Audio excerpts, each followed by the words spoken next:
Hello students, कैसे हैं आप सब। आज मैं आपके साथ एक बड़ा इंपॉर्टेंट चैप्टर डिस्कस करने वाली हूँ जिसका नाम है केमिकल बॉन्डिंग।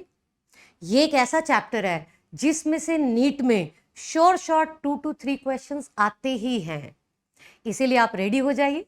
इस सेशन के एंड तक आपकी बॉन्डिंग के साथ ऐसी बॉन्डिंग बन जाएगी जो तोड़ने से भी नहीं टूटेगी। और सबसे पहला और सबसे इंपॉर्टेंट कॉन्सेप्ट जो यहां हम डिस्कस करेंगे दैट इज हाइब्रिडाइजेशन। बेटे, क्या होती है हाइब्रिडाइजेशन? ऐसा है कि हाइब्रिडाइजेशन इन मॉलिक्यूल्स पे लगती है जिनमें एक सेंट्रल एटम है और कुछ सराउंडिंग एटम्स। सेंट्रल एटम मतलब बीच वाला एटम और सराउंडिंग एटम मतलब आसपास के एटम। जैसे एक सिंपल सा एग्जांपल मैं आपको देती हूं। मान लीजिए हमारे पास मीथेन है, तो मीथेन जो है इसमें सेंट्रल एटम मतलब बीच वाला एटम कार्बन है और सराउंडिंग एटम हाइड्रोजन है। तो हाइब्रिडाइजेशन का कॉन्सेप्ट उन मॉलिक्यूल्स पर लग रहा है बेटा जिनमें एक सेंट्रल और कुछ सराउंडिंग एटम्स हैं। हाइब्रिडाइजेशन होती क्या है? सेंट्रल एटम कोवेलेंट बॉन्ड बना रहा है सराउंडिंग एटम के साथ। कोवेलेंट बॉन्ड मतलब ऐसा बॉन्ड जो इलेक्ट्रॉन्स की शेयरिंग से बनता है बेटे। कोवेलेंट बॉन्ड बनाने के लिए वो अपने वैलेंस इलेक्ट्रॉन्स मतलब सबसे बाहर वाले शेल के इलेक्ट्रॉन्स को यूज करता है। लेकिन बाहर वाले शेल में जो ऑर्बिटल्स हैं, कुछ s ऑर्बिटल्स हैं, कुछ p ऑर्बिटल्स हैं, कुछ d ऑर्बिटल्स भी हो सकते हैं। तो सभी ऑर्बिटल्स की एनर्जीज थोड़ी थोड़ी अलग होती हैं क्योंकि वो अलग टाइप के ऑर्बिटल्स हैं। यहां हाइब्रिडाइजेशन में होता क्या है कि सेंट्रल एटम ने जब बॉन्ड बनाने हैं तो बॉन्ड बनाने से पहले वो अपने वैलेंस शेल वाले ऑर्बिटल्स को मिक्स करवा देता है और मिक्स करवाने के बाद ऐसे ऑर्बिटल्स प्रोड्यूस करता है, ऐसे ऑर्बिटल्स बनाता है बेटा जिनकी एनर्जी और शेप बिल्कुल सेम है, बराबर है। हाँ, ये जरूर है कि जितने ऑर्बिटल मिक्स होंगे उतने ही ऑर्बिटल बनेंगे। अगर 2 ऑर्बिटल्स की मिक्सिंग हुई तो 2 बनेंगे, 3 ऑर्बिटल्स की मिक्सिंग हुई तो 3 बनेंगे। इस तरह से डिफरेंट डिफरेंट टाइप्स की हाइब्रिडाइजेशन होती है। जैसे यहां हम देखें sp। sp का मतलब है एक s और एक p ऑर्बिटल ने मिक्स किया। sp2 का मतलब है एक s और 2 p ऑर्बिटल्स। इसी तरह अगर मैं sp3d पे आ जाऊं तो इसका मतलब है एक s ऑर्बिटल, 3 p ऑर्बिटल और एक d ऑर्बिटल ने मिक्स किया है। अगर मैं कह रही हूं एक s है, 3 p है और एक d ऑर्बिटल मिक्स हो रहा है तो 5 ऑर्बिटल ने मिक्स किया, 5 ऑर्बिटल बनेंगे भी। जितने ऑर्बिटल्स की मिक्सिंग होती है उतने ही ऑर्बिटल्स बनते भी हैं। और इस कॉन्सेप्ट को हम कहते हैं hybridization, complete mixing and merging of atomic orbitals of central atom prior to bond formation. Prior to मतलब बॉन्ड बनाने से पहले। अच्छा, नीट में मैक्सिमम क्वेश्चंस क्या आते हैं? बेटे, नीट में मैक्सिमम क्वेश्चंस आते हैं हाइब्रिडाइजेशन निकालना। मॉलिक्यूल्स दिए होते हैं, हाइब्रिडाइजेशन कैसे निकालें, उसके लिए हमें हेल्प लेनी पड़ती है हाइब्रिडाइजेशन फॉर्मूला की। तो चलो देखते हैं कि हाइब्रिडाइजेशन फॉर्मूला क्या होता है।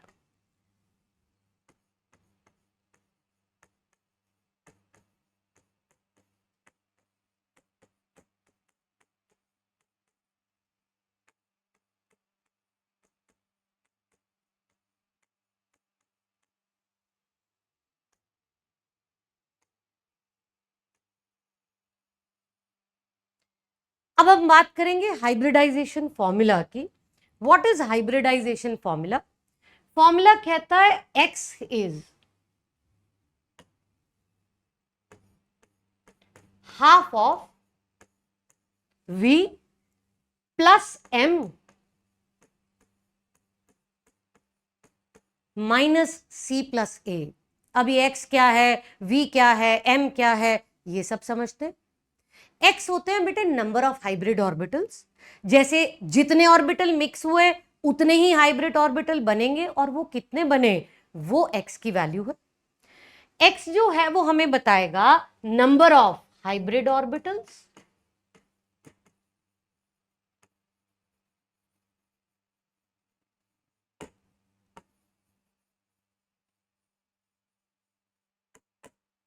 वी क्या है? वी है सेंट्रल एटम के वैलेंस शेल के electrons, number of valence electrons of the central atom. तो हाँ, ये नंबर ऑफ वैलेंस इलेक्ट्रॉन्स है।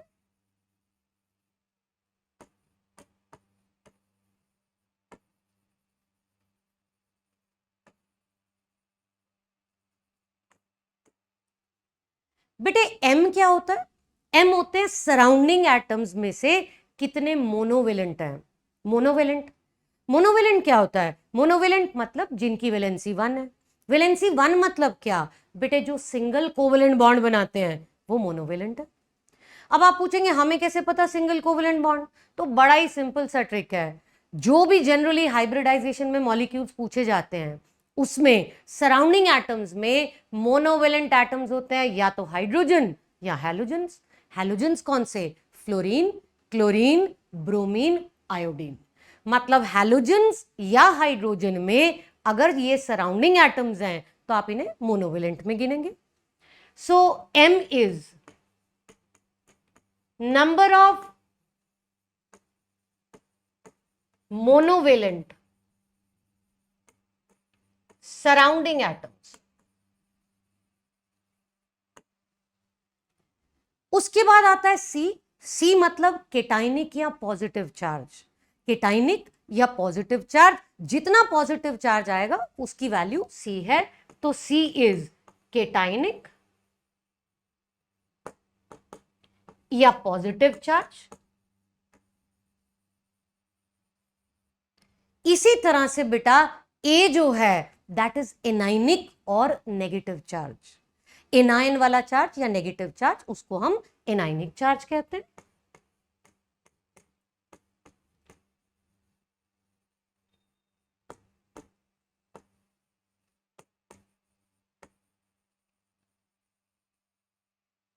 अब हम ये फॉर्मूला कुछ मॉलिक्यूल्स पे लगाएंगे और ये सीखेंगे इसमें किस टाइप के क्वेश्चंस आते हैं। सो इसी के साथ हम फर्स्ट क्वेश्चन की तरफ चलते हैं। देखिए पहला question, the molecule which does not show sp3 hybridization for central atom. कौन सा ऐसा मॉलिक्यूल है जिसमें सेंट्रल एटम की sp3 हाइब्रिडाइजेशन नहीं है, ये फाइंड करना है।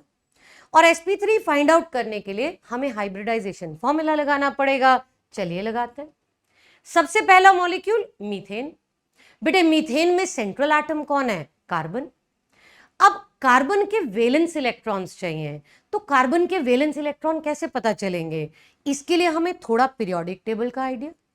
कार्बन पीरियोडिक टेबल में ग्रुप 14 में आता है और जो ग्रुप 14 में आते हैं उनके वैलेंस इलेक्ट्रॉन्स 4। बड़ा सिंपल है बेटा।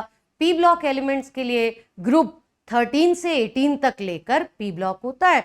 ग्रुप 13 वालों के वैलेंस इलेक्ट्रॉन 3, 14 वालों के वैलेंस इलेक्ट्रॉन 4, 15 वालों के 5, इसी तरह से 16 में 6, 17 में 7 और 18 में 8 वैलेंस इलेक्ट्रॉन्स होते हैं। तो सबसे पहले हमारे पास हम मीथेन के लिए फॉर्मूला लगा रहे हैं, x की वैल्यू फाइंड आउट करते हैं। x is half v plus m minus c plus a. v क्या होते हैं? Valence electrons. किसके? सेंट्रल एटम के। सेंट्रल एटम कौन? कार्बन। कार्बन पीरियोडिक टेबल में ग्रुप 14 में आता है तो उसके वैलेंस इलेक्ट्रॉन्स 4 हैं, इसीलिए v की वैल्यू 4 है। सराउंडिंग एटम कौन है? सराउंडिंग एटम हाइड्रोजन है। हाइड्रोजन मोनोवेलेंट है, बिल्कुल जैसे मैंने आपको अभी बताया मोनोवेलेंट में मेनली आते ही हाइड्रोजन और हैलोजन है। तो हाँ हाइड्रोजन मोनोवेलेंट है, लेकिन कितने हाइड्रोजन है, कितने मोनोवेलेंट सराउंडिंग एटम्स हैं? क्योंकि यहां पर हमारे पास 4 हाइड्रोजन है, इसीलिए 4 मोनोवेलेंट सराउंडिंग एटम्स हैं। तो यहां m की वैल्यू जो है दैट इज 4। अब ना तो इसके पास कोई पॉजिटिव चार्ज है या ना नेगेटिव, क्योंकि मॉलिक्यूल तो न्यूट्रल है। ना पॉजिटिव चार्ज है ना नेगेटिव चार्ज, तो C और A दोनों की वैल्यू 0 है। यहां से ये करते ही आपकी x की वैल्यू 4 आ गई। अच्छा, अब x 4 आते ही क्या पता चला? एक्चुअली x की वैल्यू हमें हाइब्रिडाइजेशन बता देती है ना। जैसे ही हमने निकाला कि x की वैल्यू 4 है तो 4 के साथ हमें यह भी पता चल गया कि हाइब्रिडाइजेशन sp3 है। अगर x2 आता है तो sp3 आता है तो sp2, 4 आता है तो sp3, 5 आता है तो sp3d। बिल्कुल सिंपल है। और ये अलग अलग टाइप की हाइब्रिडाइजेशंस के साथ आगे पढ़ेंगे हम कि अलग अलग शेप्स और ज्योमेट्रीज भी होती है। तो यहां से पहला मॉलिक्यूल हमने किया था बेटा जिसमें हमने x की वैल्यू 4 निकाली और ये पता चल गया कि हाइब्रिडाइजेशन इज sp3। अच्छा, मीथेन के लिए तो निकाल लिया, अब अगले मॉलिक्यूल के लिए निकालते। Next is XeO3। Xe xenon. बेटे ज़ीनॉन पीरियोडिक टेबल में ग्रुप 18 में आता है और जो ग्रुप 18 में आता है उसके वैलेंस इलेक्ट्रॉन्स 8। इसीलिए जब इस पर फॉर्मूला लगाएंगे हम तो हाँ X इज हाफ, ये 8 valence electrons.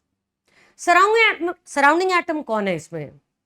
Surrounding atom oxygen है। ऑक्सीजन मोनोवेलेंट नहीं है, ऑक्सीजन डाइवेलेंट है। अब ऐसा क्यों? ऐसा इसलिए क्योंकि ऑक्सीजन तो डबल कोवेलेंट बॉन्ड बनाता है ना, इसीलिए ऑक्सीजन डाइवेलेंट है। जो सिंगल कोवेलेंट बॉन्ड बनाते हैं वो मोनोवेलेंट, और मोनोवेलेंट में मेनली कौन आता है? हाइड्रोजन और हैलोजन। जो डबल कोवेलेंट बॉन्ड बनाते हैं वो है मेनली ऑक्सीजन और सल्फर। तो ज़ीनॉन की सराउंडिंग में 3 ऑक्सीजन हैं और वो डाइवेलेंट है, इसीलिए यहां कोई मोनोवेलेंट एटम नहीं है। तो m की वैल्यू जो है वो यहां पर 0 आ जाती है। ना तो कोई पॉजिटिव चार्ज ना नेगेटिव चार्ज, ये मॉलिक्यूल तो न्यूट्रल है ना, इसके ऊपर तो कोई चार्ज ही नहीं, इसीलिए C और A की वैल्यू 0 है। यहां से X की वैल्यू 4 आ गई और 4 आते ही हमें पता चल गया कि इसकी हाइब्रिडाइजेशन फिर से क्या है बेटे? sp3।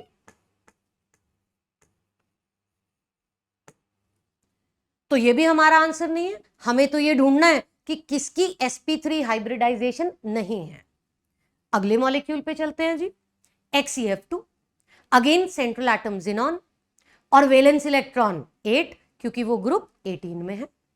सराउंडिंग एटम फ्लोरीन है और जैसे मैंने कहा फ्लोरीन हैलोजन, हैलोजन मोनोवेलेंट, और मोनोवेलेंट कितने फ्लोरीन है? 2 फ्लोरीन्स।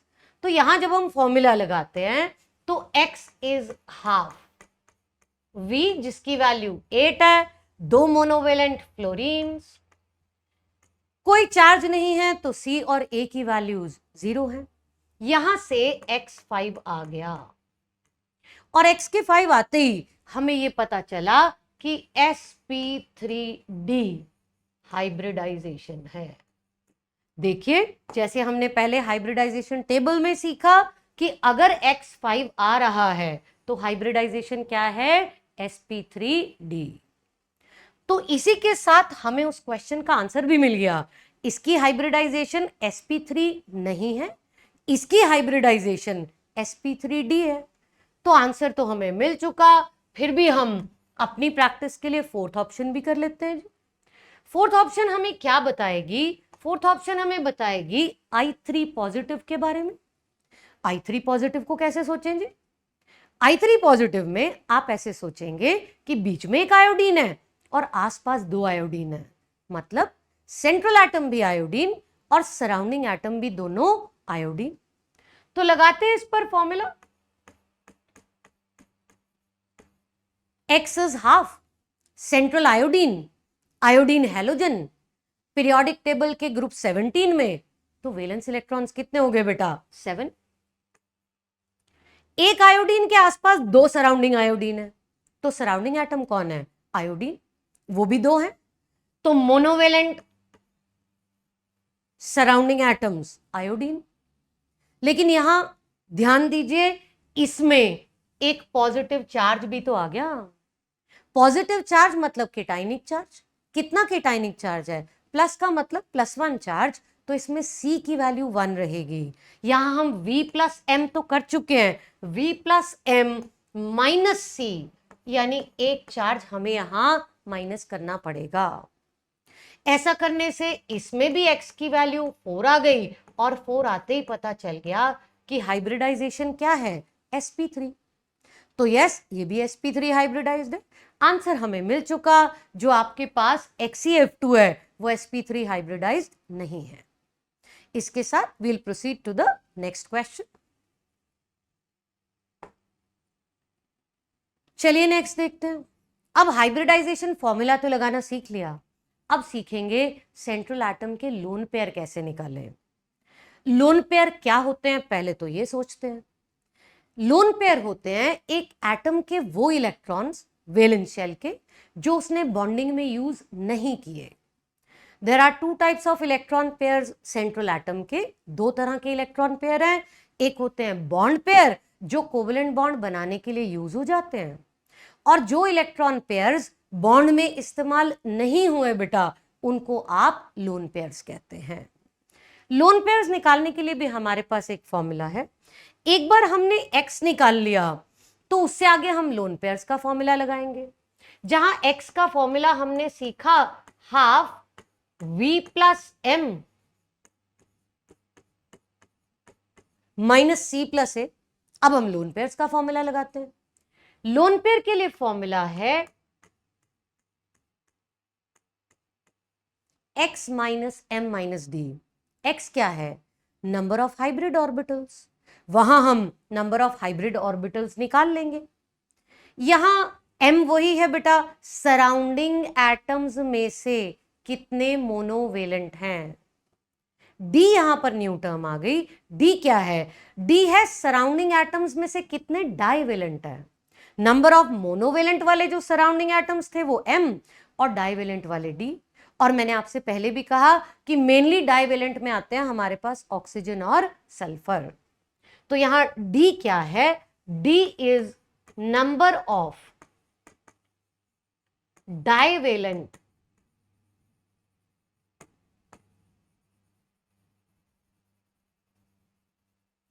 Surrounding atoms. कितने डाइवेलेंट सराउंडिंग एटम्स हैं वो d है। चलिए फॉर्मूला तो सीख लिया, अब यहां से लगा भी देंगे। एक और चीज, x की वैल्यू मिल गई और l की वैल्यू मिल गई। l क्या है? वही number of lone pairs central atom के। एक बार x और l मिल जाता है तो हम सेंट्रल एटम के बॉन्ड पेयर्स भी निकाल सकते हैं। यहां l बेटे number of lone pairs non bonded pairs, जो सेंट्रल एटम के इलेक्ट्रॉन्स बॉन्डिंग में यूज नहीं हुए उनको आप लोन पेयर्स कहते हो।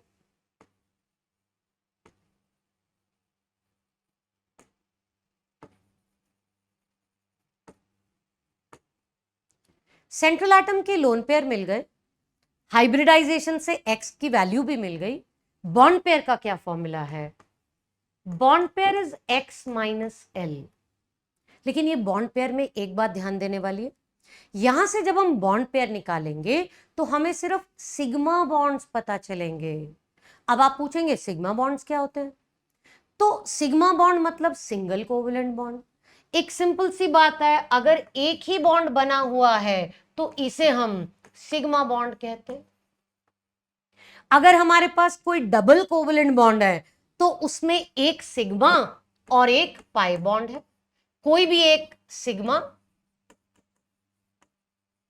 और कोई भी एक पाई बॉन्ड। इसी तरह बेटे ट्रिपल कोवेलेंट बॉन्ड में एक सिग्मा और दो पाई बॉन्ड होते हैं। सिंगल कोवेलेंट बॉन्ड, सिंगल मतलब एक लाइन, वो सिग्मा होता है।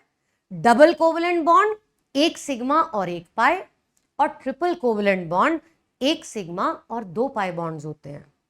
अब हाइब्रिडाइजेशन फॉर्मूला से जो हम बी निकाल रहे हैं, हाँ वो सेंट्रल एटम के बॉन्ड पेयर हैं, लेकिन उससे हमें सिर्फ सेंट्रल एटम के सिग्मा बॉन्ड्स पता चलते हैं। हाइब्रिडाइजेशन थ्योरी ने पाई बॉन्ड्स नहीं बताए थे बेटा। तो यहां बी क्या है? नंबर ऑफ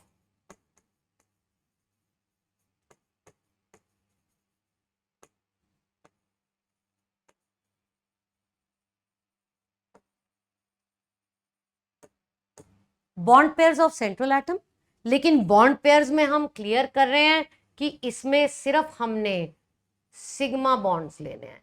ये बेटे सिग्मा का सिंबल होता है, जो भी हमने ये यूज किया यहां पर, ये सिग्मा बॉन्ड के लिए सिंबल यूज करते हैं। चलिए अब आ जाते हैं इस क्वेश्चन पे। क्वेश्चन पूछ रहा है सेंट्रल एटम के अराउंड कितने लोन पेयर्स हैं XeOF4 में।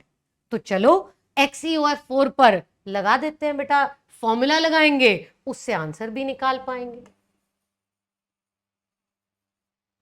XeOF4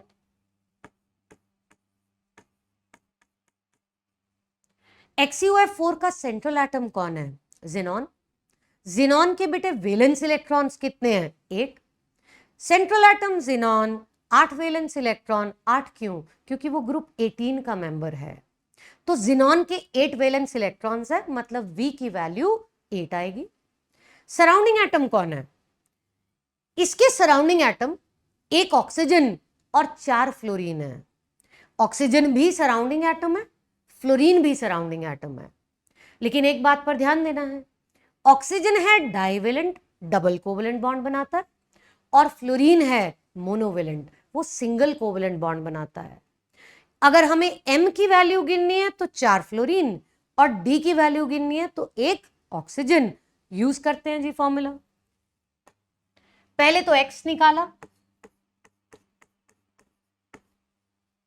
half V, valence electron xenon के 8, सराउंडिंग में 4 फ्लोरीन, कोई पॉजिटिव नेगेटिव चार्ज नहीं है तो उसके लिए वैल्यू 0। यहां आते हमारे पास यहां से X की वैल्यू मिल गई हमारे पास 6।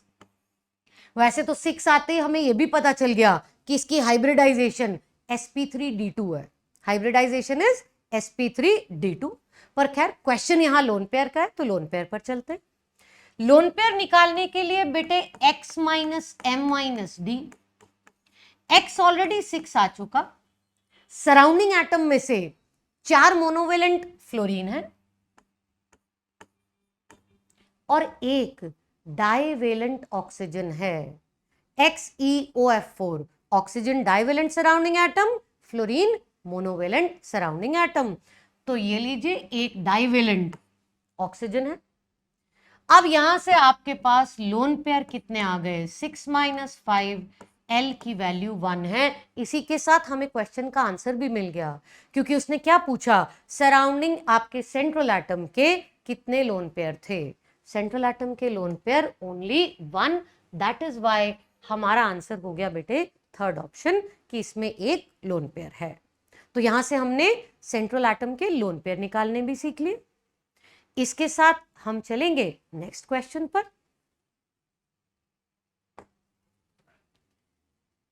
क्वेश्चन पूछ रहा है कौन कौन सी स्टेटमेंट्स जो हैं ट्रू हैं। 2 मॉलिक्यूल दिए हैं, एक तो है XeO2F2 और एक है SF4, उनके बारे में इंफॉर्मेशन दी है। लेकिन इस क्वेश्चन को सॉल्व करने के लिए हमें पहले ज्योमेट्री और शेप का कंसेप्ट समझना पड़ेगा। What is geometry and what is shape? अगर हम ज्योमेट्री की बात करें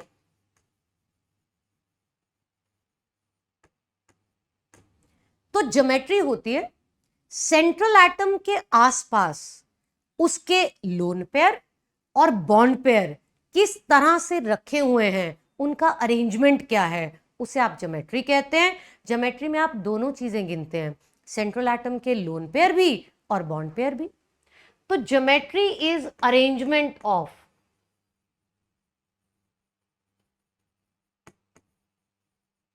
lone pairs and bond pairs around central atom।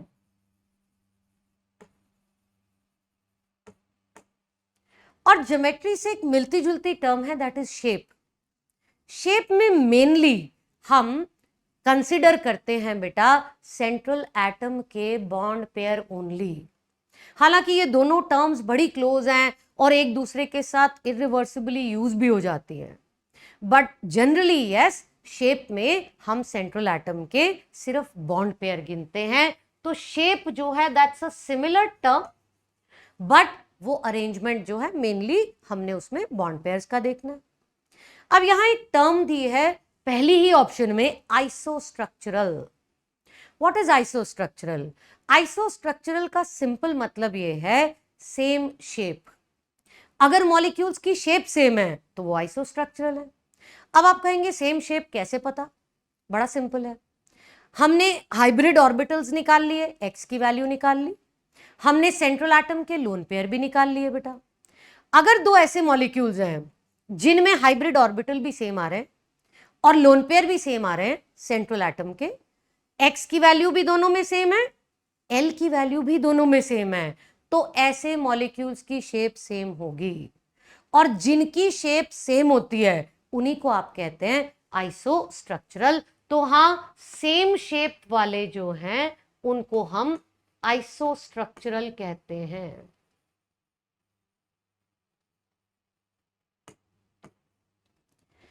अच्छा, अब इन दो मॉलिक्यूल्स को देखते हैं और पता करते हैं कि इनकी शेप सेम है या नहीं। उसके लिए फिर से हाइब्रिडाइजेशन फॉर्मूला लगाना पड़ेगा। Let's use that.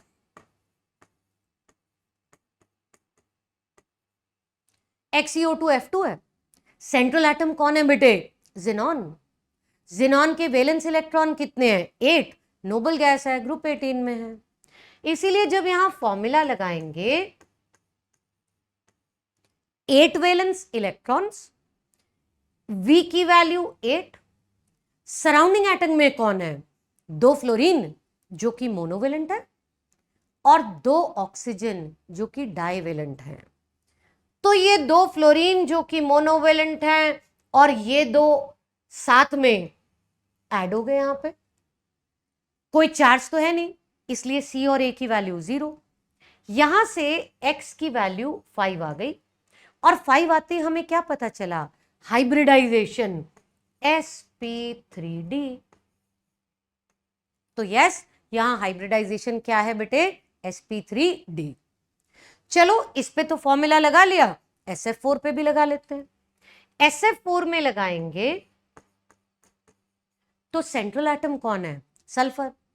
अब सल्फर पीरियोडिक टेबल में कौन से ग्रुप में आता है बेटा? सल्फर आता है ग्रुप 16 में, और जो ग्रुप 16 में आता है उसके वैलेंस इलेक्ट्रॉन 6। सिंपल है ना? पी ब्लॉक के लिए बस आपने ग्रुप नंबर -10 कर देना है तो वैलेंस इलेक्ट्रॉन्स आ जाएंगे। ये रहा सल्फर और इसके वैलेंस इलेक्ट्रॉन 6। अच्छा, 6 वैलेंस इलेक्ट्रॉन है। अब सराउंडिंग एटम कौन है? फ्लोरीन। कितने फ्लोरीन है? 4। क्या वो मोनोवेलेंट है? हाँ, मोनोवेलेंट है, तो ये 4 फ्लोरीन। यहां से इसमें भी X की वैल्यू 5 और sp3d। अभी तक ये क्लियर हो गया कि दोनों मॉलिक्यूल्स में हाइब्रिडाइजेशन तो सेम है जी, लेकिन शेप के सेम होने के लिए लोन पेयर भी देखने पड़ेंगे। लोन पेयर के लिए फॉर्मूला लगाते हैं जी, X - M - D। यहां X की वैल्यू 5 है, M monovalent 2 fluorine, D divalent 2 oxygen, और यहां से लोन पेयर कितने आ गए? 1। मतलब सेंट्रल जिनॉन पर 1 लोन पेयर है। इसी तरह से SF4 में लोन पेयर का फॉर्मूला लगाएंगे। यहां X की वैल्यू ऑलरेडी 5 आ चुकी है। सराउंडिंग में कौन है? फ्लोरीन। फ्लोरीन क्या है? मोनोवेलेंट। कितने फ्लोरीन है? 4। इसीलिए यहां पर भी लोन पेयर 1। अब आप कहेंगे कि इसमें से कौन सी ऑप्शन आंसर है? चलिए देखते हैं। पहली ऑप्शन, दे आर आइसोस्ट्रक्चरल। क्या इन दोनों की शेप सेम है? बिल्कुल है जी। क्यों? दोनों के लिए X की वैल्यू सेम, दोनों के लिए लोन पेयर भी सेम और शेप भी सेम। अभी बताती हूं इनकी शेप होती क्या, बट हाँ, क्योंकि X और L की वैल्यू सेम आ गई हैं तो शेप इज सेम। इसका मतलब फर्स्ट ऑप्शन तो करेक्ट ऑप्शन है। ये ट्रू है, ये हमारा आंसर नहीं है, हमें नॉट ट्रू ढूंढना है जी। नेक्स्ट पे चलते हैं, परसेंटेज डी कैरेक्टर। चलो जी, परसेंटेज डी कैरेक्टर निकालते हैं।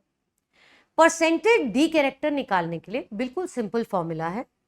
अगर आपको डी कैरेक्टर चाहिए तो number of D orbitals divided by total number of hybrid orbitals.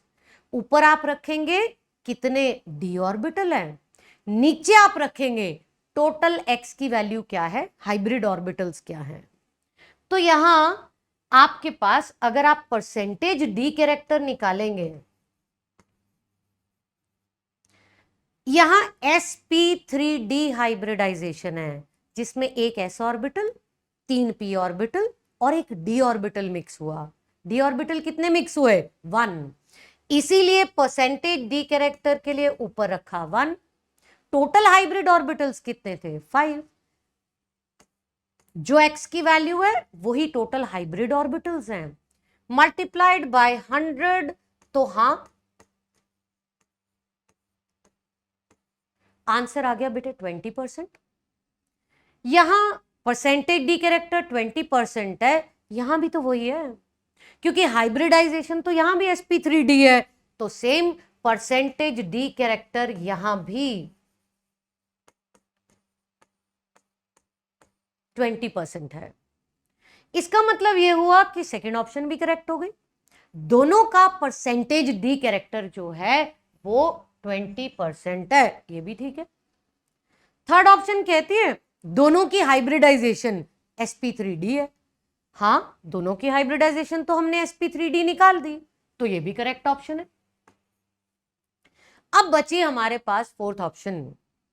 अब आप कहेंगे लोन पेयर भी तो सेम आ रहे हैं, यहां से तो फोर्थ ऑप्शन भी करेक्ट लग रही है, लेकिन उसे ध्यान से सोचना पड़ेगा। ऑप्शन कह रही है both have same number of total lone pairs. एक फर्क है बेटा सेंट्रल एटम के लोन पेयर और टोटल लोन पेयर में। टोटल लोन पेयर के लिए पहले जरा हम इनकी शेप पर जाते हैं। यही दो मॉलिक्यूल्स और ये रही उनकी शेप्स। शेप कैसी होती है, अगर sp3d हाइब्रिडाइजेशन की बात करें तो sp3d हाइब्रिडाइजेशन में जब पांचों बॉन्ड पेयर होते हैं तो शेप ट्राइगोनल बाइपिरामिडल है। ट्राइगोनल बाइपिरामिडल कैसी शेप है, ट्राइगोनल बाइपिरामिडल में आपके पास एक सेंट्रल एटम होता है और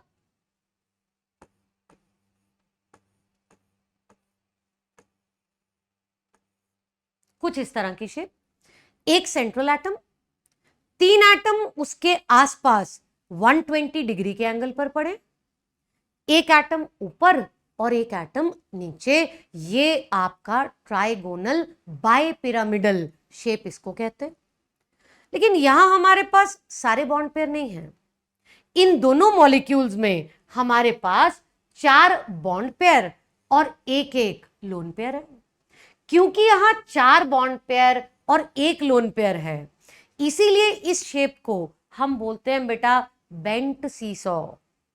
ऐसा होता है कि लोन पेयर एक पोजीशन ले लेता है, वो पोजीशन जो लोन पेयर ने ऑक्यूपाई की इस ज्योमेट्री में उसे हम इक्वेटोरियल पोजीशन कहते हैं। बेटे ये 3 पोजीशंस इक्वेटोरियल कहलाती है और जो ऊपर और नीचे वाले बॉन्ड्स हैं उन्हें हम एक्सियल बॉन्ड्स कहते हैं। ये वाले बॉन्ड्स इक्वेटोरियल हैं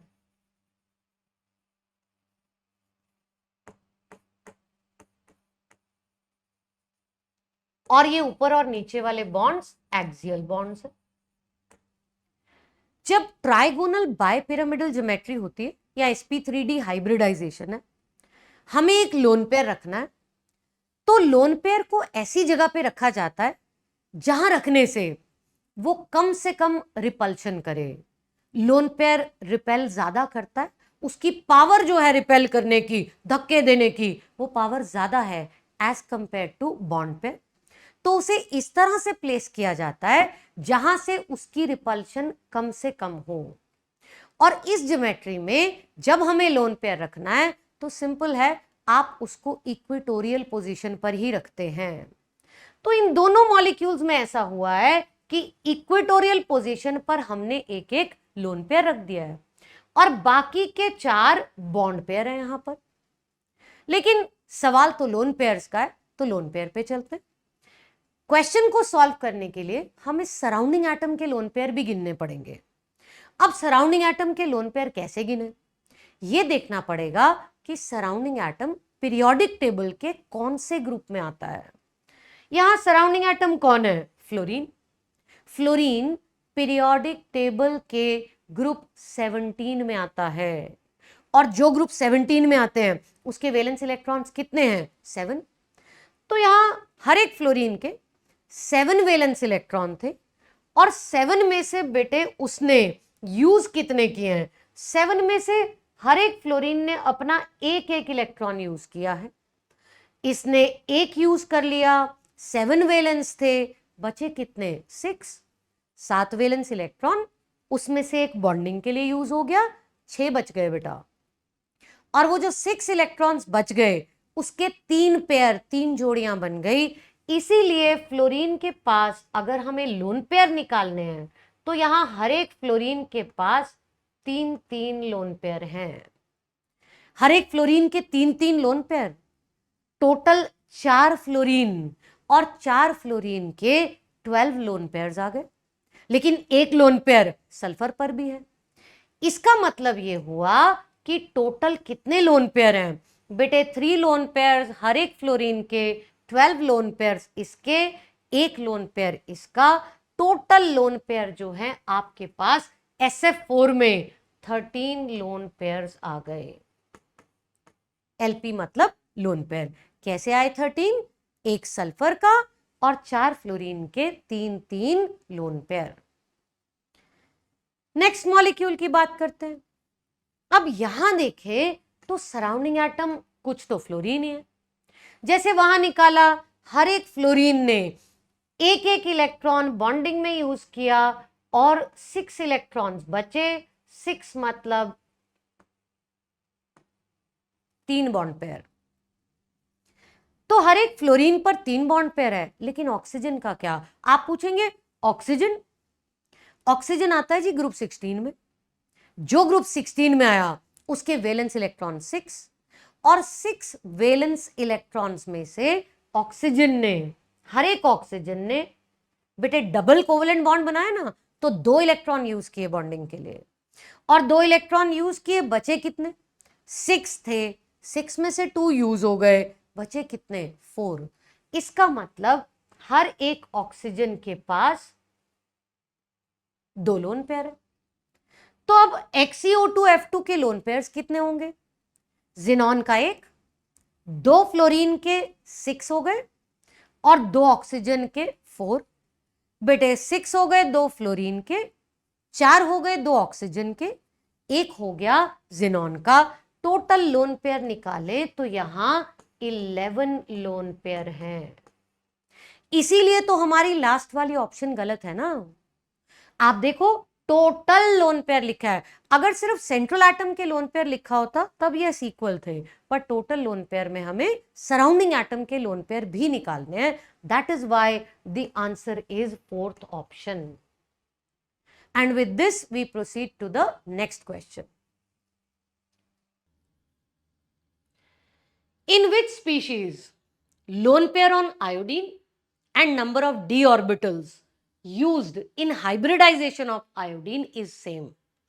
कौन सा ऐसा मॉलिक्यूल है जिसमें आयोडीन पर लोन पेयर और आयोडीन के हाइब्रिडाइजेशन में जितने डी ऑर्बिटल्स यूज हुए हैं वो दोनों बातें बराबर हैं, वो दोनों चीजें सेम है। Again we'll have to go for hybridization formula, lone pair भी निकालेंगे तभी पता चलेगा। चलिए लगाएं हाइब्रिडाइजेशन फॉर्मूला। सबसे पहले ICl2 पॉजिटिव, ICl2 पॉजिटिव में central atom iodine, surrounding atom 2 chlorines हैं, तो X की वैल्यू निकालते हैं। Iodine central atom, valence electron 7, surrounding atom कौन? क्लोरीन, वो मोनोवेलेंट है, लेकिन इस पर +1 चार्ज है, तो -C, एक चार्ज यहां से माइनस हो जाएगा। यहां से हमारे पास जो X की वैल्यू आई वो है बेटे 4, और 4 आते ही हमें पता चला कि हाइब्रिडाइजेशन क्या है? sp3। एक तो हाइब्रिडाइजेशन में डी ऑर्बिटल पूछे, यहां कोई डी ऑर्बिटल यूज नहीं हो रहा, तो फिलहाल डी ऑर्बिटल्स की वैल्यू 0 है। दूसरा पूछा है सेंट्रल एटम आयोडीन पर लोन पेयर, जिसके लिए L का फॉर्मूला लगेगा, X 4 है, सराउंडिंग वाले 2 क्लोरीन्स मोनोवेलेंट है, इसीलिए L की वैल्यू 2 है। क्या ये हमारा आंसर है? नहीं। क्यों नहीं? क्योंकि d ऑर्बिटल्स तो 0 है और लोन पेयर्स 2 हैं। क्वेश्चन कह रहा है लोन पेयर और d orbitals they should be equal, उनको बराबर होना चाहिए। तो फिलहाल ये ऑप्शन हमारा आंसर नहीं है। नेक्स्ट पे चलते हैं। ICl2 नेगेटिव में central atom iodine, surrounding atom chlorine. लगाते हैं जी हाइब्रिडाइजेशन फॉर्मूला। यहां भी central iodine valence electron 7, surrounding 2 chlorine, ये दोनों मोनोवेलेंट, और क्योंकि नेगेटिव चार्ज है तो वो इसमें ऐड हो जाएगा। यहां x की वैल्यू 5 आ गई और 5 आते ही हमें पता चला हाइब्रिडाइजेशन इज sp3d। तो इसमें d ऑर्बिटल कितने यूज हुए? sp3d मतलब एक s, 3 p और एक d, इसलिए यहां number of d orbitals used is 1। Lone pair निकालेंगे तो L की वैल्यू, x की वैल्यू 5, मोनोवेलेंट सराउंडिंग एटम 2, और यहां लोन पेयर कितने आए? 3। क्योंकि यहां d ऑर्बिटल 1 है और लोन पेयर 3 है, वो दोनों सेम नहीं है, सो ये भी हमारा आंसर नहीं है। नेक्स्ट ऑप्शन पर चलते। IF7 central atom iodine, iodine के वैलेंस इलेक्ट्रॉन 7, सराउंडिंग एटम कौन है? फ्लोरीन, और क्योंकि 7 फ्लोरीन है तो हमने वहां 7 ऐड कर दिया मोनोवेलेंट ग्रुप्स में। टोटल x की वैल्यू जो है that comes out to be 7। 7 आते क्या पता चला? Hybridisation sp3d3। sp3d3 में जो d ऑर्बिटल्स कितने यूज हुए? 3 d ऑर्बिटल्स यूज हुए। So yes, number of d orbitals used is 3। Let's go and check the lone pairs. Lone pair देखेंगे, x की वैल्यू 7, सराउंडिंग एटम जो है अगेन 7 फ्लोरीन, और 7 माइनस 7 कितना आ गया? 0। तो यहां number of d orbitals used are 3, lone pair 0, दोनों मैच नहीं कर रहे, ये भी हमारा आंसर नहीं है। वैसे तो एलिमिनेशन से हमें आंसर मिल चुका है, बट स्टिल हम फोर्थ ऑप्शन को एक बार चेक करते हैं। ICl4 में central atom iodine, valence electron 7, surrounding atom कौन है? क्लोरीन। कितने क्लोरीन है? 4। ये -1 चार्ज के लिए हमने यहां एक ऐड कर दिया, और यहां से हमारे पास x की वैल्यू 6 आ गई। 6 आते ही हाइब्रिडाइजेशन मिल गई sp3d2। sp3d2 मतलब एक s, 3 p और 2 d ऑर्बिटल्स मिक्स हो रहे हैं। तो यहां d ऑर्बिटल कितने मिक्स हुए बेटा? 2, d2 है ना, तो 2 d ऑर्बिटल मिक्स हुए। लोन पेयर निकालते हैं। x की value 6, monovalent 4 chlorine, and lone pair is also 2। अब हमें यहां से हमारा आंसर मिल गया कि यहां पर 2 d ऑर्बिटल यूज हुए और यहां लोन पेयर भी 2 हैं। That means number of d orbitals used जो हाइब्रिडाइजेशन में है और जो सेंट्रल एटम के लोन पेयर हैं वो दोनों बराबर हैं। इसलिए यस, ये हमारा आंसर है ICl4 नेगेटिव। इस तरह से हमने सेंट्रल एटम के लोन पेयर और नंबर ऑफ d ऑर्बिटल्स भी निकाले। चलिए बढ़ते हैं नेक्स्ट क्वेश्चन की तरफ, और ये नीट का आया हुआ PYQ है। क्या कहता है PYQ? BF3 प्लेनर है और इलेक्ट्रॉन डेफिशिएंट है। प्लेनर क्या है और इलेक्ट्रॉन डेफिशिएंट क्या है, पहले तो ये समझते हैं। प्लेनर ऐसा मॉलिक्यूल है जिसके सारे एटम सेम प्लेन में हैं, यानी जो एक ही कागज के प्लेन में आ जाए, जिसको हम एक कागज रखें और उस कागज में सभी एटम्स आ जाएं, देन उस मॉलिक्यूल को हम प्लेनर कहते हैं। अभी एग्जांपल से समझाती हूं। इलेक्ट्रॉन डेफिशिएंट मतलब जहां सेंट्रल एटम का ऑक्टेट पूरा नहीं है। ऑक्टेट मतलब क्या? ऑक्टेट मतलब 8 इलेक्ट्रॉन। 8 इलेक्ट्रॉन कैसे गिनेंगे? बिल्कुल सिंपल। अगर सेंट्रल एटम के लोन पेयर और बॉन्ड पेयर मिलाकर 4 पेयर हो गए, 4 जोड़ियां मतलब 8 इलेक्ट्रॉन, तो हाँ, सेंट्रल एटम का ऑक्टेट कंप्लीट है। और अगर सेंट्रल एटम के लोन पेयर और बॉन्ड पेयर मिलाकर 4 से कम हुए, इसका मतलब सेंट्रल एटम का ऑक्टेट कंप्लीट नहीं है। ऐसे कंपाउंड्स को हम इलेक्ट्रॉन डेफिशिएंट या हाइपोवेलेंट या इनकम्प्लीट ऑक्टेट वाले मॉलिक्यूल्स कहते हैं। और हाँ, BF3 एक हाइपोवेलेंट या इलेक्ट्रॉन डेफिशिएंट कंपाउंड है। क्वेश्चन आगे कह रहा है कि उसकी हाइब्रिडाइजेशन बताइए और उसके सेंट्रल एटम के अराउंड इलेक्ट्रॉन्स बताइए। चलिए देखते हैं। हाइब्रिडाइजेशन के लिए हम हाइब्रिडाइजेशन फॉर्मूला यूज करते हैं। Central atom boron, boron periodic table में ग्रुप 13 में आता है और ग्रुप 13 वाले एटम्स के वैलेंस इलेक्ट्रॉन्स होते हैं 3, इसीलिए V की वैल्यू हमने यहां 3 लगाई। सराउंडिंग एटम कौन है BF3 में? B boron central atom, fluorine surrounding atom. कितने फ्लोरीन है? 3 है जी। क्या वो मोनोवेलेंट है? बिल्कुल मोनोवेलेंट है, तो इसलिए M की वैल्यू यहां 3 आ गई और यहां से X की वैल्यू 3 आ गई। 3 आते ही हमें क्या पता चला? Yes, it is sp2 hybridization. तो पहले पार्ट का आंसर तो आ गया कि हाइब्रिडाइजेशन क्या है? sp2 है। तो हाँ, हाइब्रिडाइजेशन sp2। नेक्स्ट क्वेश्चन कह रहा है साथ ही साथ कि सेंट्रल एटम के अराउंड इलेक्ट्रॉन्स कितने हैं। उसके लिए हम लोन पेयर चेक करते हैं। लोन पेयर कितने हैं? X की वैल्यू 3, मोनोवेलेंट एटम 3, डाइवेलेंट तो कोई है नहीं, लोन पेयर 0 है। यहां से हमें BF3 की शेप भी मिल जाएगी। BF3 की शेप जो है हाइब्रिडाइजेशन पर ही बेस्ड है।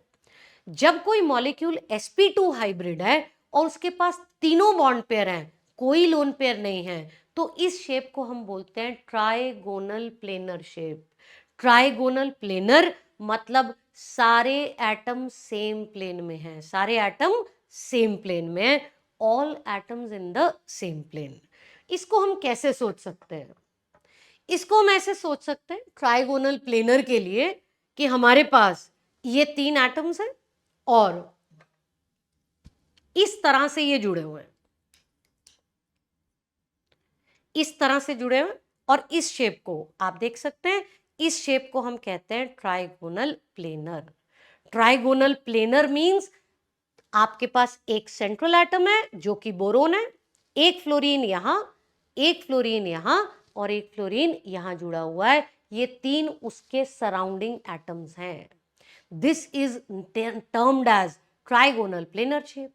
लेकिन इससे हमें क्या समझ में आ रहा है कि इसके 3 बॉन्ड पेयर हैं और हर एक बॉन्ड पेयर में 2-2 इलेक्ट्रॉन्स हैं। तो इस क्वेश्चन के आंसर के लिए हमें टोटल इलेक्ट्रॉन्स चाहिए थे, और हाँ, वो टोटल इलेक्ट्रॉन्स कितने हैं? 6। BF3 की शेप जो है दैट इज लाइक दिस। ये बोरोन,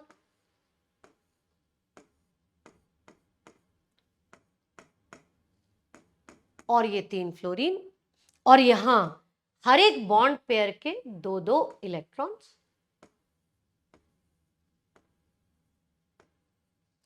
अगर हमें बॉन्ड पेयर्स पूछा होता तो हम कहते 3 बॉन्ड पेयर, क्योंकि हमें टोटल इलेक्ट्रॉन्स पूछे हैं, तो 3 बॉन्ड पेयर के टोटल इलेक्ट्रॉन्स कितने हुए? 6।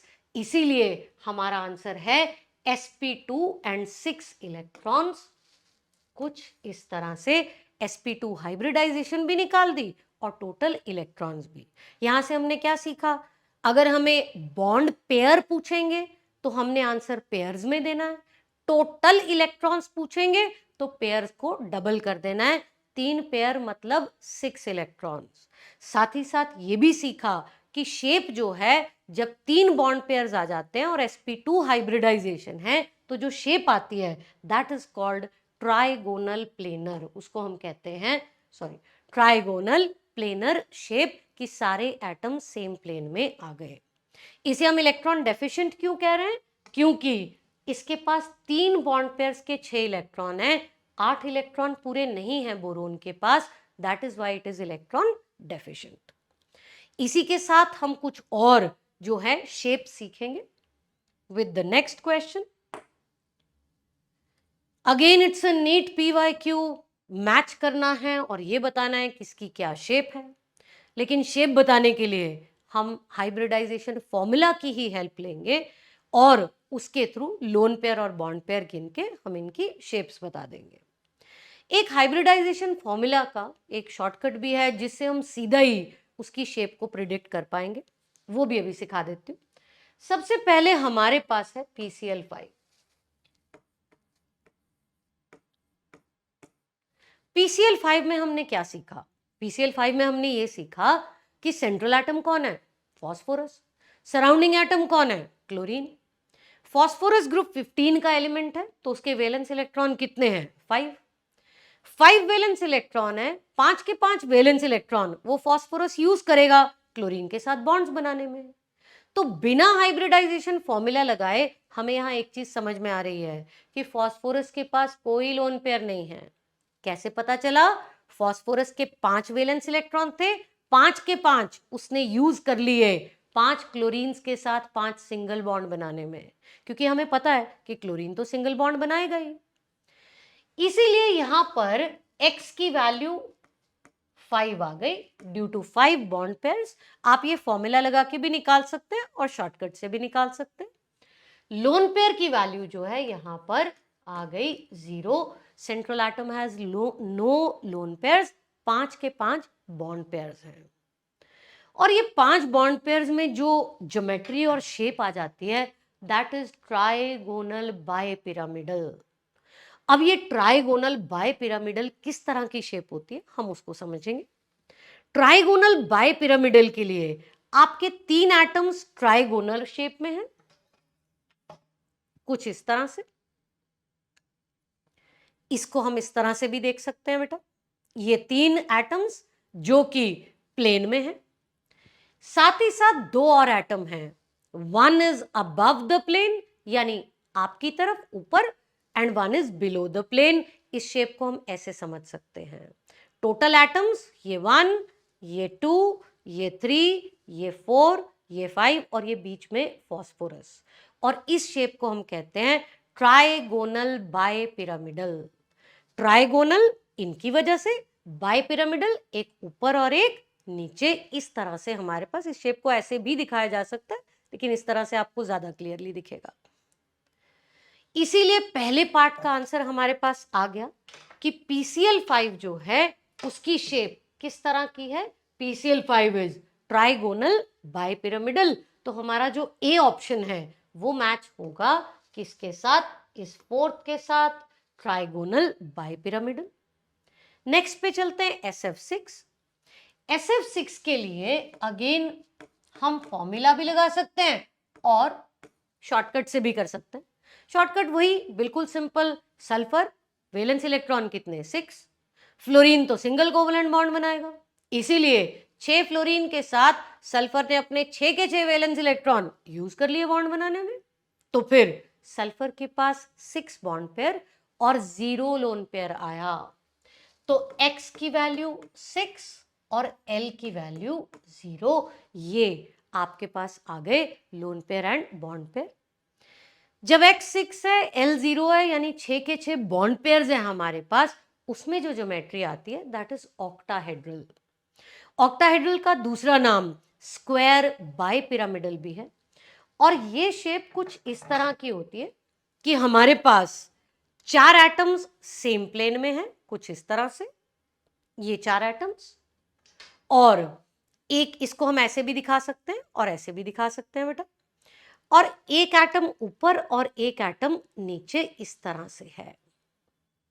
6 एटम्स, ये 1, ये 2, ये 3, ये 4, ये 5 और ये 6, और बीच में ऑफ कोर्स सल्फर है। ये बेटा 4 एटम सेम प्लेन में होते हैं, स्क्वायर बन गया, एक ऊपर और एक नीचे। इसको बोलते हैं हम स्क्वायर बाइपिरामिडल या दूसरा नाम ऑक्टाहेड्रल। तो ऑक्टाहेड्रल और स्क्वायर बाइपिरामिडल शेप जो है वो SF6 की, यानी ये मैच हुआ SF6 ऑक्टाहेड्रल के साथ। Next molecule is BRF5। BRF5 के लिए अगेन फॉर्मूला भी लगा सकते हैं, शॉर्टकट भी। शॉर्टकट से सोचते हैं, ब्रोमीन के वैलेंस इलेक्ट्रॉन्स कितने हैं? 7। 7 में से उसने यूज कितने किए? 5 फ्लोरीन के साथ 5 बॉन्ड बनाने थे, तो उसने अपने 5 इलेक्ट्रॉन्स यूज कर लिए। 5 इलेक्ट्रॉन यूज किए, टोटल कितने थे? 7। 7 में से 5 यूज हो गए, 2 इलेक्ट्रॉन्स यानी एक पेयर बचा हुआ है। दैट मीन्स अगर हम BrF5 की बात कर रहे हैं तो BrF5 में लोन पेयर 1 है, बॉन्ड पेयर 5 है, इसीलिए X की वैल्यू 6 है।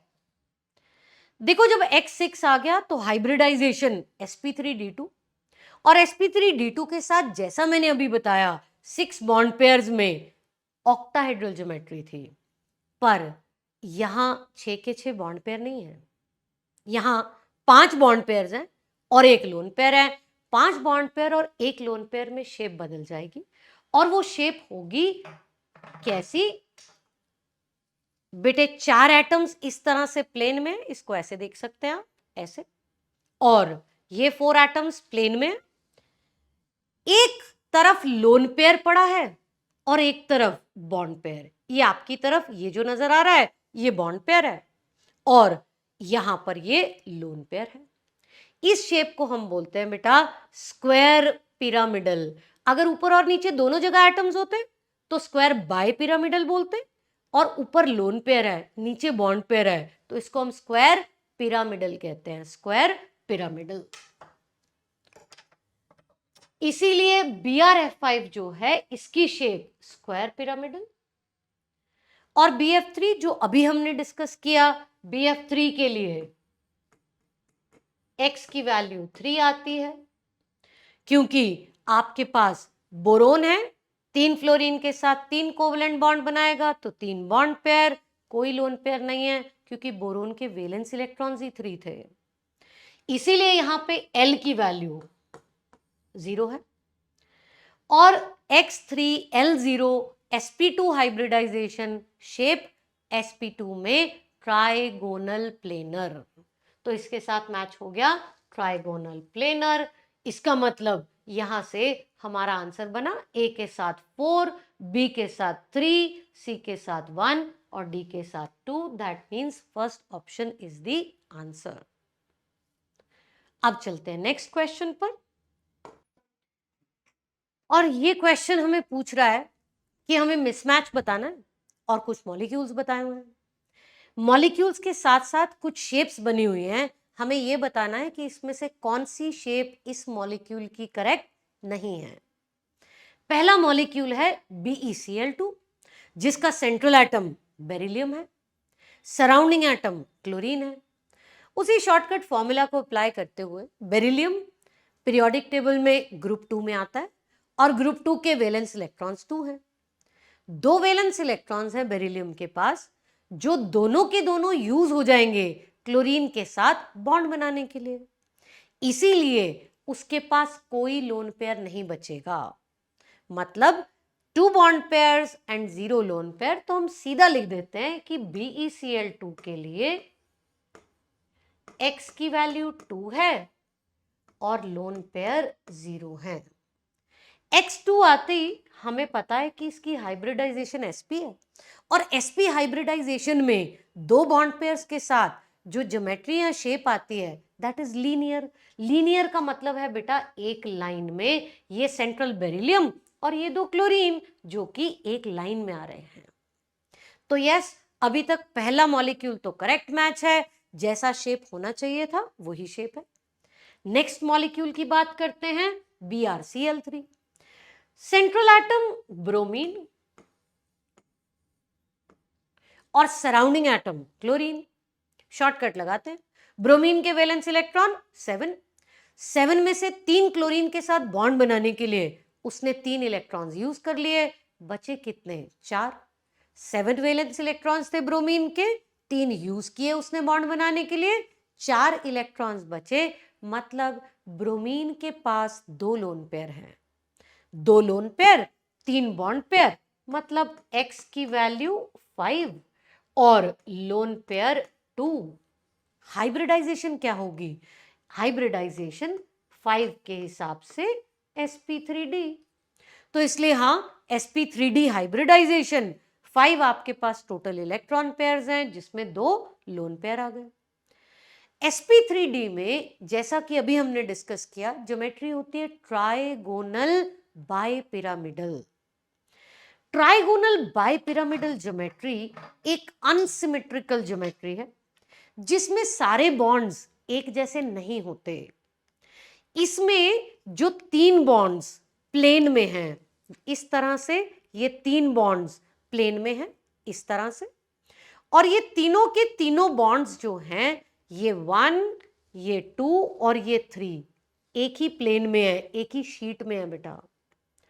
और 2 बॉन्ड्स जो हैं, एक ऊपर और एक नीचे की तरफ होता है।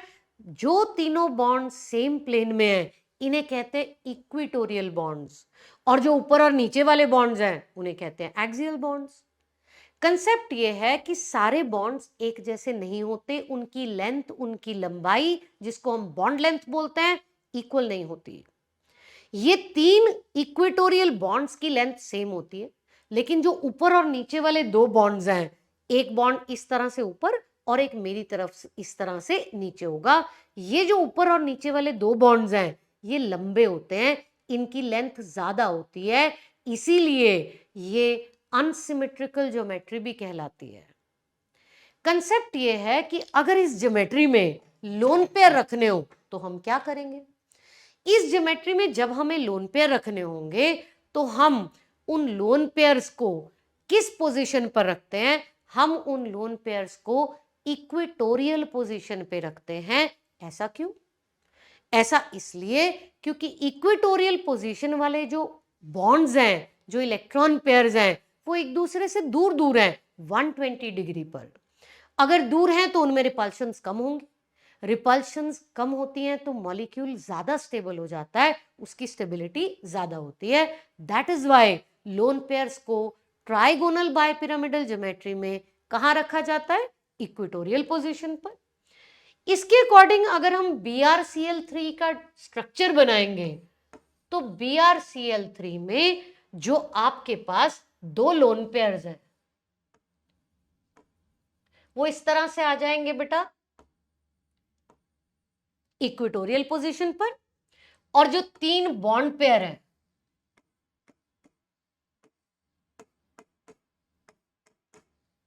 इसमें से ये 2 बॉन्ड पेयर ऊपर और नीचे एक्सियल पोजीशंस पर हैं, और ये वाला बॉन्ड पेयर जो है वो इक्वेटोरियल पोजीशन पर है। यहां पर ये फ्लोरीन की जगह क्लोरीन एटम है,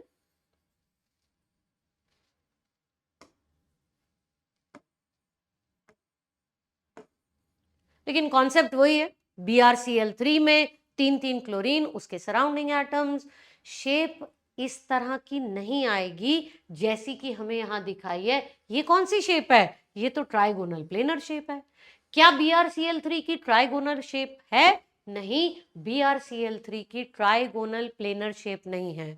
इस शेप को क्या बोलते हैं? इस शेप को हम बोलते हैं बेंट टी शेप। ये जो ऊपर और नीचे वाले एक्सियल बॉन्ड थे, आप सोच रहे होंगे ये मैंने टेढ़े क्यों बनाया। ये टेढ़े इसलिए बनाए हैं क्योंकि यहां से लोन पेयर इन पर ज्यादा रिपल्शंस लगाता है, जिस वजह से ये थोड़े टेढ़े हो जाते हैं, और इस शेप को हम कहते हैं बेंट टी शेप।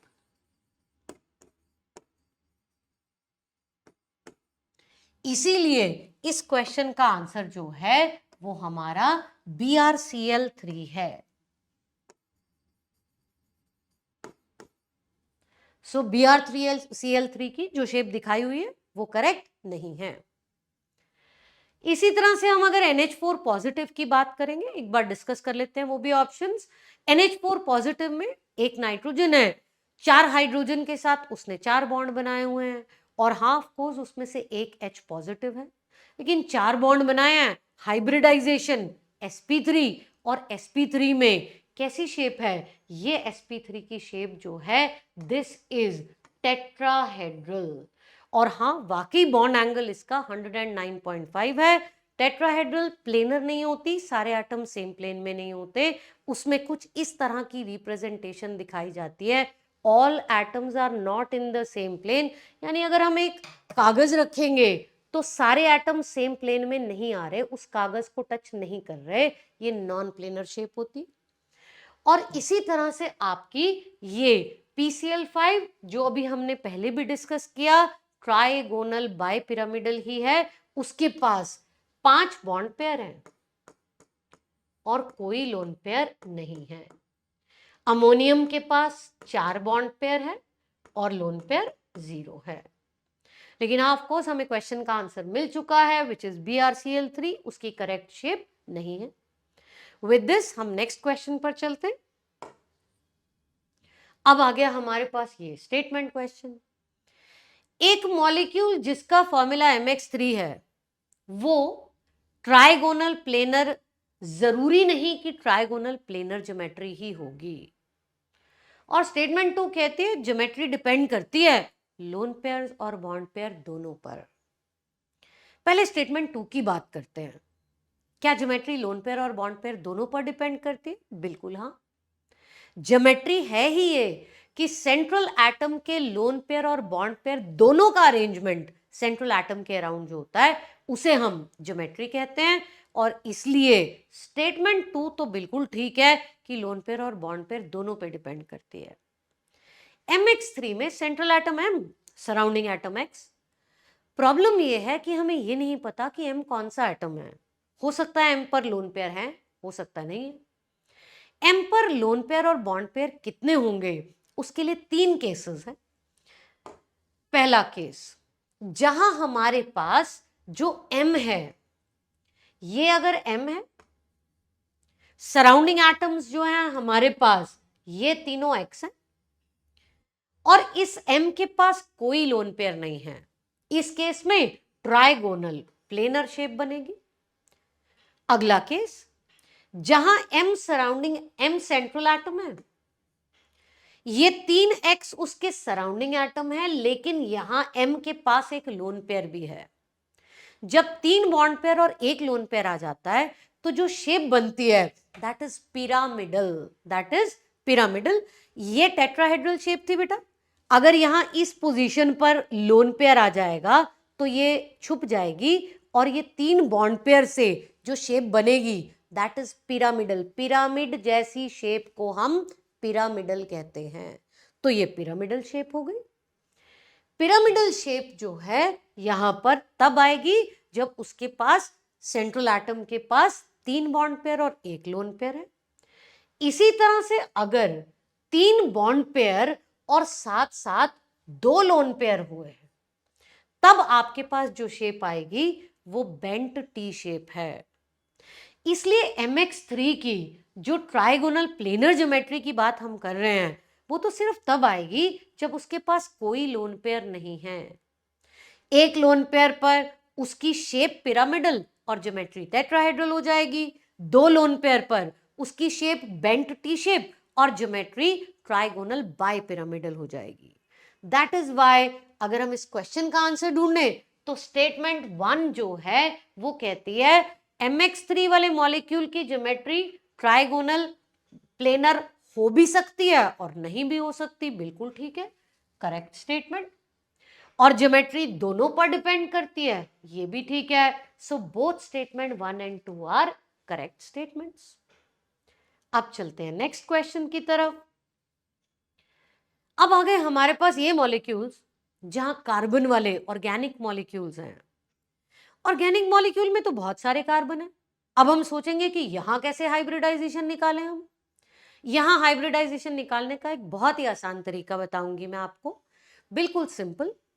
जिस एटम की आप हाइब्रिडाइजेशन निकाल रहे हो आप उस एटम के सिग्मा बॉन्ड गिनेंगे, उसके लोन पेयर गिनेंगे और नेगेटिव चार्ज गिनेंगे।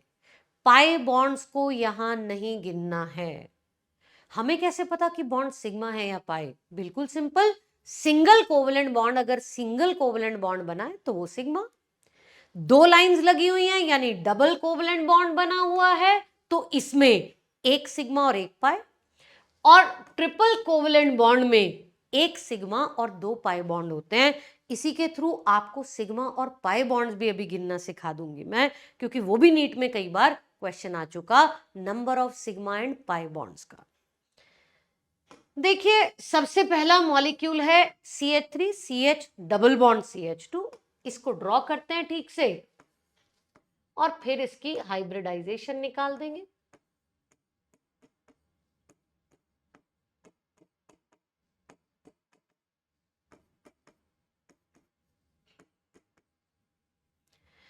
पहले कार्बन को देखें, अगर हम फर्स्ट कार्बन को देखें तो फर्स्ट कार्बन के sigma bond, single covalent bond, एक लाइन मतलब सिंगल कोवेलेंट बॉन्ड, ये सिंगल कोवेलेंट बॉन्ड है। इसने कितने सिंगल कोवेलेंट बॉन्ड बनाए हैं? 4। क्योंकि इसने 4 सिंगल कोवेलेंट बॉन्ड्स बनाए हैं, इसीलिए इसके लिए नंबर ऑफ हाइब्रिड ऑर्बिटल्स 4 हो जाएंगे। इसके पास कोई नेगेटिव चार्ज नहीं है, कोई लोन पेयर नहीं है, इसके सिग्मा बॉन्ड्स 4 हैं, और सिग्मा बॉन्ड्स 4 का मतलब है इसके लिए x की वैल्यू भी 4 है। x की वैल्यू 4 मतलब हाइब्रिडाइजेशन इज sp3, इसलिए पहला कार्बन उसकी हाइब्रिडाइजेशन आ गई sp3। दूसरे कार्बन की तरफ चलते हैं। अगर हम इस कार्बन को देखें तो इस कार्बन ने इधर एक सिग्मा बॉन्ड बनाया, इधर एक सिग्मा बॉन्ड बनाया, इधर एक सिग्मा बॉन्ड, क्योंकि ये डबल कोवेलेंट बॉन्ड है, इसमें एक सिग्मा और एक पाई है। हमें क्या गिनना था? सिर्फ सिग्मा। तो एक सिग्मा इधर और एक इधर, 3 सिग्मा बॉन्ड के लिए x की वैल्यू 3 आ जाती है, और हाइब्रिडाइजेशन sp2। इसी तरह से नेक्स्ट कार्बन ने भी 3 सिग्मा बॉन्ड्स बनाए हैं, एक यहां और एक यहां। 3 सिग्मा बॉन्ड्स के हिसाब से हाइब्रिडाइजेशन sp2। क्वेश्चन क्या था? क्वेश्चन ऐसा था कि कौन सा ऐसा मॉलिक्यूल है जिसमें कोई sp2 हाइब्रिडाइज्ड कार्बन नहीं है। हमने देखा कि पहले मॉलिक्यूल में 2 sp2 हाइब्रिडाइज्ड कार्बन है, ये वाला भी और ये वाला भी, इसलिए फर्स्ट ऑप्शन तो हमारा आंसर नहीं है। सिमिलरली हम अगली ऑप्शंस पे जाते हैं। अगर हम सेकेंड ऑप्शन की बात करें,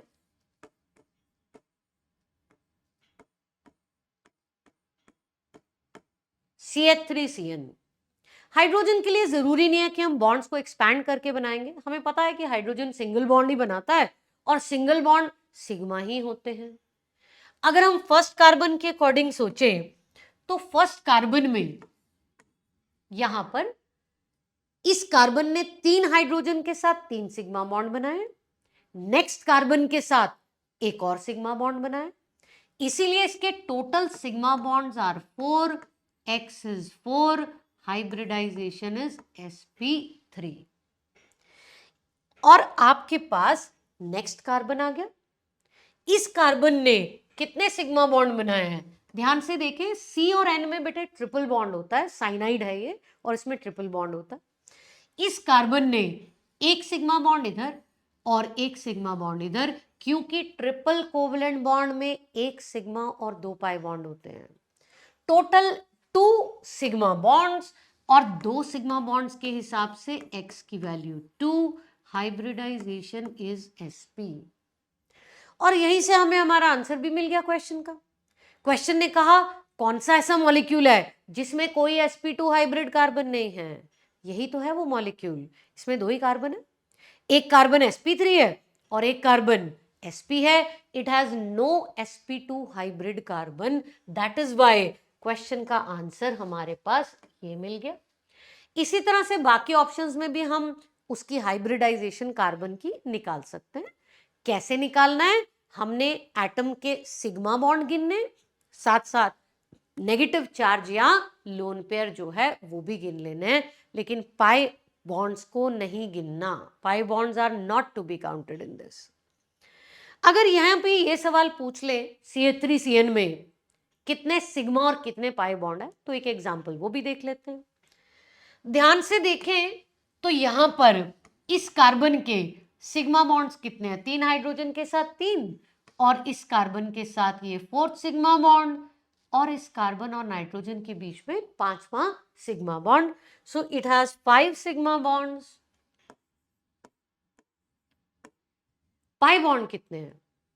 जैसा मैंने आपको अभी बताया, ये ट्रिपल कोवेलेंट बॉन्ड है।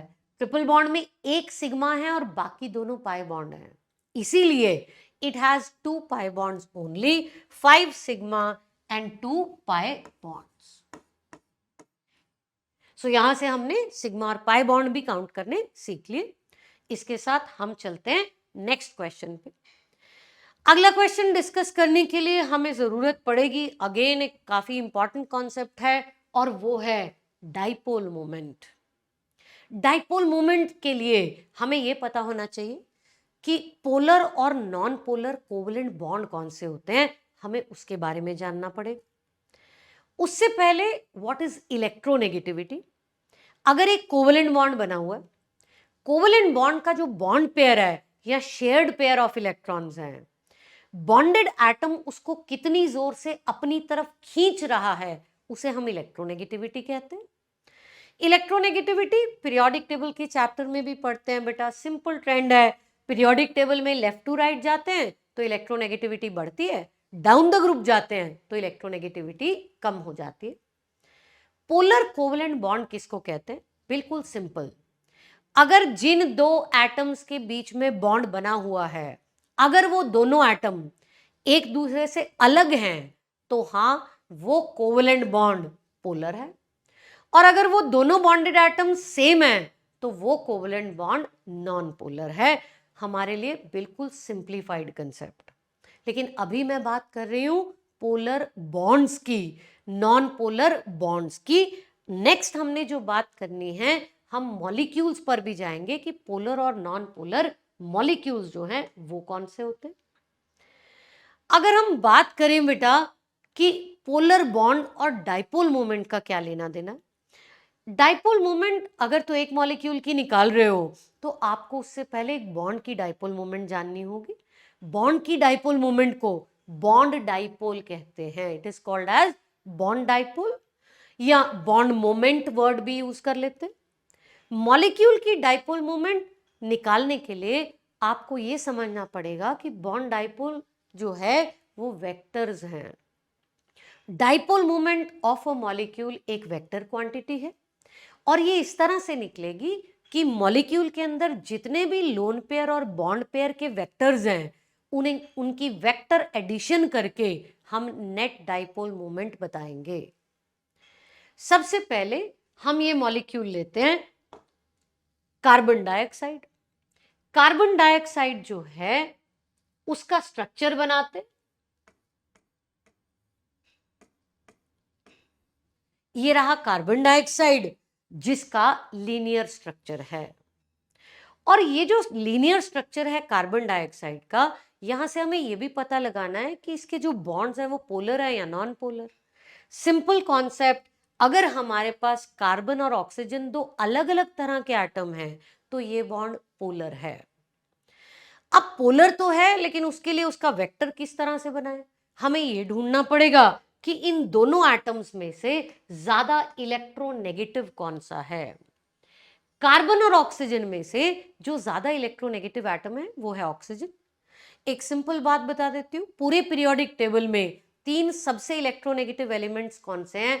फोन, फोन मतलब फ्लोरीन, ऑक्सीजन, नाइट्रोजन। तो पूरे पीरियोडिक टेबल का सबसे electronegative atom fluorine, second number पे ऑक्सीजन और थर्ड नंबर पे नाइट्रोजन आता है। कार्बन और ऑक्सीजन में अगर हम पीरियोडिक टेबल में भी देखेंगे तो लेफ्ट टू राइट जाना पड़ रहा है हमें, एक पीरियड में ऑक्सीजन ज्यादा इलेक्ट्रोनेगेटिव है। रूल ये है कि जब हम पोलर बॉन्ड में वेक्टर बनाते हैं तो एरो का जो हेड है वो ज्यादा इलेक्ट्रोनेगेटिव एटम पर रखा जाता है। जैसे कार्बन डाइऑक्साइड में ऑक्सीजन पर एरो हेड आएगा और कार्बन पर उसकी टेल आएगी। हम क्या करेंगे, हम सभी बॉन्ड्स के और लोन पेयर्स के वेक्टर्स बना के देखेंगे और फिर देखेंगे कि वो वेक्टर्स एक दूसरे को कैंसिल करते हैं या नहीं। जिस मॉलिक्यूल में सारे वेक्टर एक दूसरे को कैंसिल कर देंगे वो मॉलिक्यूल नॉन पोलर मॉलिक्यूल कहलाएगा, और उसकी नेट डाइपोल मोमेंट 0 है या उसकी कोई डाइपोल मोमेंट नहीं है। यहां भी हमारा क्वेश्चन हमें यही कह रहा है कि कौन सा ऐसा मॉलिक्यूल है जिसमें परमानेंट डाइपोल मोमेंट है ही नहीं। Let's see the shapes of these molecules. अगर हम कार्बन डाइऑक्साइड की बात कर रहे हैं तो जैसा मैंने अभी समझाया, ऑक्सीजन की इलेक्ट्रोनेगेटिविटी कार्बन से ज्यादा है, इसीलिए इसका वेक्टर ऑक्सीजन की तरफ पॉइंट करेगा और दूसरे CO का वेक्टर ऑपोजिट डायरेक्शन में पॉइंट करेगा। ये दोनों वेक्टर बिल्कुल बराबर स्ट्रेंथ के हैं। हमें कैसे पता बराबर स्ट्रेंथ के? हमें ऐसे पता कि दोनों अनलाइक एटम्स हैं, सेम, ये भी CO बॉन्ड का वेक्टर है, ये भी CO बॉन्ड का वेक्टर है, क्योंकि बॉन्ड सेम है तो वेक्टर का मैग्नीट्यूड भी सेम है और दोनों वेक्टर 180 डिग्री पे हैं, एक दूसरे को एग्जैक्टली कैंसिल कर देते हैं। क्योंकि कैंसिल करते हैं इसीलिए इसका नेट डाइपोल मोमेंट 0 है। हाँ, इस मॉलिक्यूल में डाइपोल मोमेंट नहीं है, इसको हम बोलते हैं बेटे नॉन पोलर मॉलिक्यूल।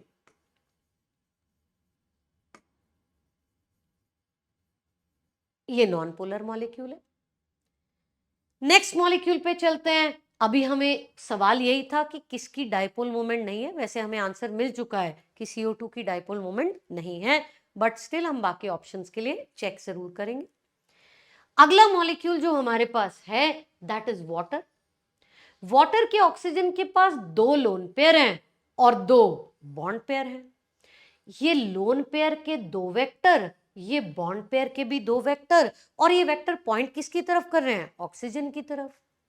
हम देख पा रहे हैं कि सारे वेक्टर एक दूसरे को कैंसिल नहीं कर रहे, इसलिए इसकी कुछ ना कुछ नेट डाइपोल मोमेंट होगी, वो 0 नहीं होगी, और that is why this is a polar molecule.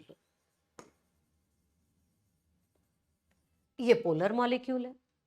इसी तरह से अगर हम आगे देखें, सल्फर डाइऑक्साइड में ये 2 बॉन्ड पेयर के वेक्टर, ये लोन पेयर का वेक्टर, लोन पेयर का वेक्टर अलग है बॉन्ड पेयर के वेक्टर से, कैंसिल आउट नहीं हो रहा, इसीलिए यहां नेट डाइपोल मोमेंट 0 नहीं है और ये मॉलिक्यूल भी पोलर है।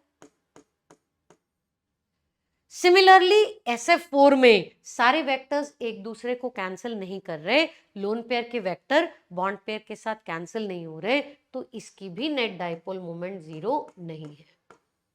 अब क्वेश्चन ने क्या पूछा था कि कौन सा ऐसा मॉलिक्यूल है जिसकी डाइपोल मोमेंट जो है नहीं है?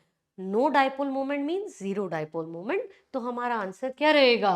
कार्बन डाइऑक्साइड, क्योंकि उसकी कोई डाइपोल मोमेंट नहीं है। इसी तरह के और क्वेश्चंस देखते हैं हम। XeF4 is a non polar molecule और रीजन कह रहा है कि XeF4 ऑक्टेट रूल को फॉलो नहीं करता। XeF4 जो है, पहले हम उसकी शेप और ज्योमेट्री देख लेते हैं, फिर हम इसको आंसर करेंगे।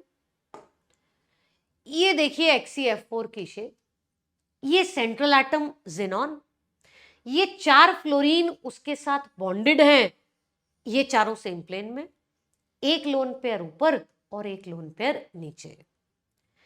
बेटे ये 4 फ्लोरीन में से ये जो 2 फ्लोरीन है, इनके वेक्टर बिल्कुल बराबर और ऑपोजिट है, कैंसिल आउट हो जाएंगे। इसी तरह ये 2 फ्लोरीन के वेक्टर भी इक्वल हैं, कैंसिल आउट हो जाएंगे। और साथ ही साथ आपके पास जो हैं ये लोन पेयर के वेक्टर भी हैं, ये अबव और ये बिलो, और ये दोनों वेक्टर्स भी कैंसिल आउट हो जाएंगे। हम देख पा रहे हैं कि सारे वेक्टर्स एक दूसरे को कैंसिल कर देते हैं, दैट इज वाई इसकी नेट डाइपोल मोमेंट 0 है। और अगर जिसकी नेट डाइपोल मोमेंट 0 है उस मॉलिक्यूल को हम नॉन पोलर मॉलिक्यूल बोलते हैं। So yes, this molecule is non polar. Next जो है रीजन की बात करते हैं। XeF4 मॉलिक्यूल ऑक्टेट रूल को ओबे नहीं करता। अभी मैंने आपको बताया था ऑक्टेट रूल मतलब क्या। ऑक्टेट रूल ओबे करने का या फॉलो करने का मतलब ये है कि सेंट्रल एटम के पास टोटल 4 पेयर हैं, लोन पेयर और बॉन्ड पेयर मिलाकर। देखें ज़ीनॉन के पास कितने पेयर हैं? ज़ीनॉन के पास 1 2 3 4 bond pairs and 2 lone pair.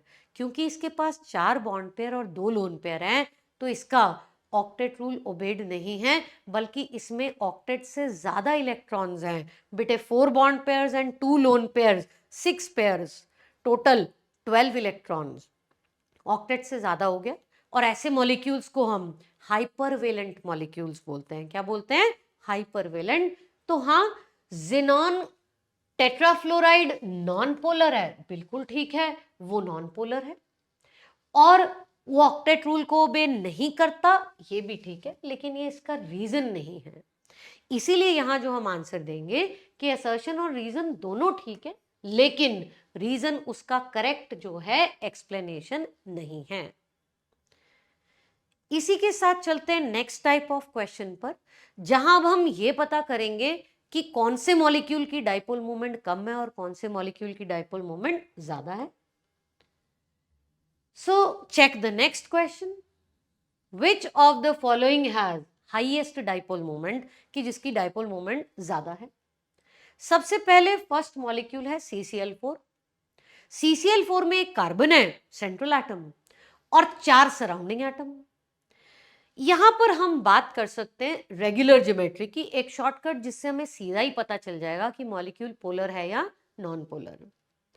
अगर हमारे पास कोई ऐसा मॉलिक्यूल है जिसमें सेंट्रल एटम के पास कोई लोन पेयर नहीं है और सारे सराउंडिंग एटम सेम है, central atom has no lone pair, उस पर कोई लोन पेयर नहीं है और सारे सराउंडिंग एटम सेम है, तो ऐसे मॉलिक्यूल्स की ज्योमेट्री रेगुलर कहलाती है और उसकी नेट डाइपोल मोमेंट 0 होती है, क्योंकि सारे वेक्टर्स कैंसिल कर जाते हैं। जैसे कि अगर हम यही CCl4 को देखें, ये रहा कार्बन और उसके साथ चारों सराउंडिंग एटम कौन है, क्लोरीन। कार्बन के पास कोई लोन पेयर नहीं है क्योंकि उसके 4 ही वैलेंस इलेक्ट्रॉन थे।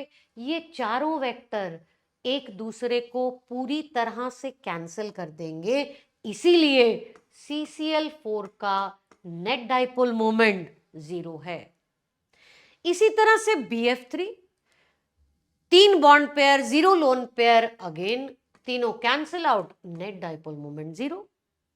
नेक्स्ट देखते हैं NF3 और अमोनिया। ये टिपिकल केस है, NCERT का एग्जाम्पल है, NCERT बहुत अच्छे से इसको एक्सप्लेन कर रही है और नीट में भी कई बार ये सवाल आया है कि NH3 और NF3 में से किसकी डाइपोल मोमेंट ज्यादा है। उसी क्वेश्चन को हम यहां सॉल्व करेंगे। देखने वाली बात यह है कि लगता है कि नाइट्रोजन और फ्लोरीन को देखें तो बॉन्ड जो है वो काफी पोलर होना चाहिए। हाँ, बॉन्ड पोलर तो है क्योंकि फ्लोरीन काफी इलेक्ट्रोनेगेटिव है, लेकिन यहां नाइट्रोजन और फ्लोरीन में से ज्यादा इलेक्ट्रोनेगेटिव फ्लोरीन है, तो ये तीनों NF बॉन्ड के वेक्टर बाहर की तरफ फ्लोरीन की तरफ पॉइंट आउट करते हैं और ये तीनों वेक्टर्स का जो रिजल्टेंट वेक्टर है वो इस तरफ पॉइंट कर रहा है। ये हमने इन तीनों रेड वाले जो नाइट्रोजन फ्लोरीन के वेक्टर्स हैं उनको ऐड करके बनाया बेटे। लेकिन एक लोन पेयर का भी वेक्टर है। लोन पेयर के वेक्टर के लिए NCERT एक टिपिकल लाइन यूज करती है जी, जिसका नाम है orbital dipole due to lone pair. क्या नाम है? Orbital dipole due to lone pair. और ये जो orbital dipole due to lone pair है, ये हमेशा सेंट्रल एटम से लोन पेयर की तरफ पॉइंट करता है। अगर हम ध्यान से देखें तो तीनों बॉन्ड डाइपोल्स का रिजल्टेंट नीचे की तरफ है और लोन पेयर का वेक्टर ऊपर की तरफ है। ये दोनों, ये ग्रीन और ब्लू वाले वेक्टर्स एक दूसरे को पूरी तरह से तो नहीं पर कुछ हद तक कैंसिल तो कर देंगे ना, एक दूसरे में से सब्ट्रैक्ट हो जाएंगे।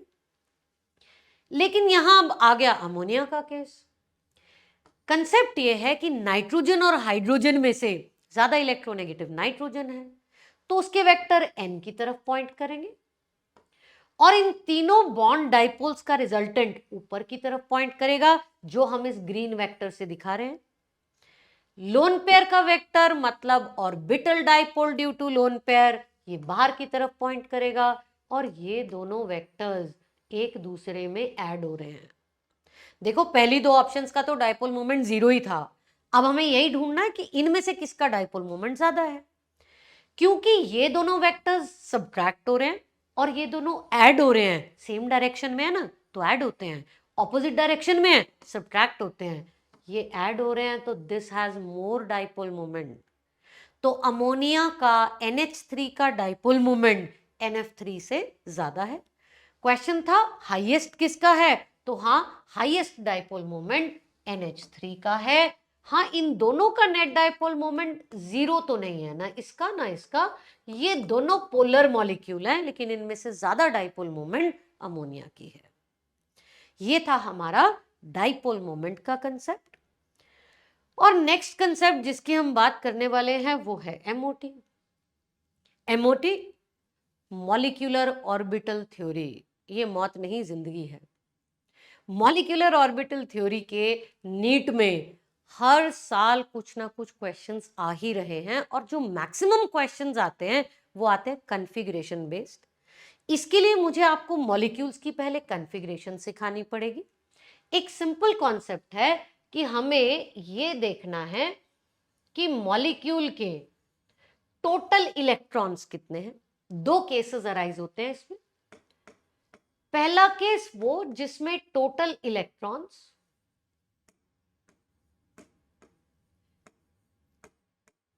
ग्रेटर देन 14 है।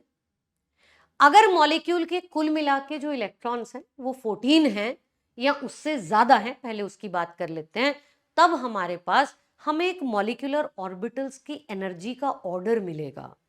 जैसे हम सिंपल एटम्स की कॉन्फ़िगरेशन लिखते हैं, मॉलिक्यूलर ऑर्बिटल थ्योरी में हम मॉलिक्यूल्स की कॉन्फ़िगरेशन लिखेंगे। कॉन्फ़िगरेशन कैसे लिखेंगे? इलेक्ट्रॉन डालेंगे। किस में डालेंगे? मॉलिक्यूलर ऑर्बिटल्स में। लेकिन पहले किस में डालना है, बाद में किस में डालना है, उसके लिए हमें एक ऑर्डर याद रखना पड़ेगा। अगर टोटल इलेक्ट्रॉन 14 से ज्यादा हैं तो एनर्जी का ऑर्डर है सिग्मा 1s, फिर sigma star 1s, sigma 2s, sigma star 2s, फिर sigma 2pz, pi 2px equal to pi 2py,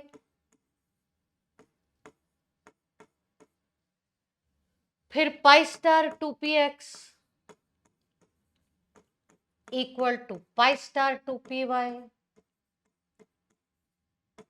और फिर सिग्मा स्टार 2pz।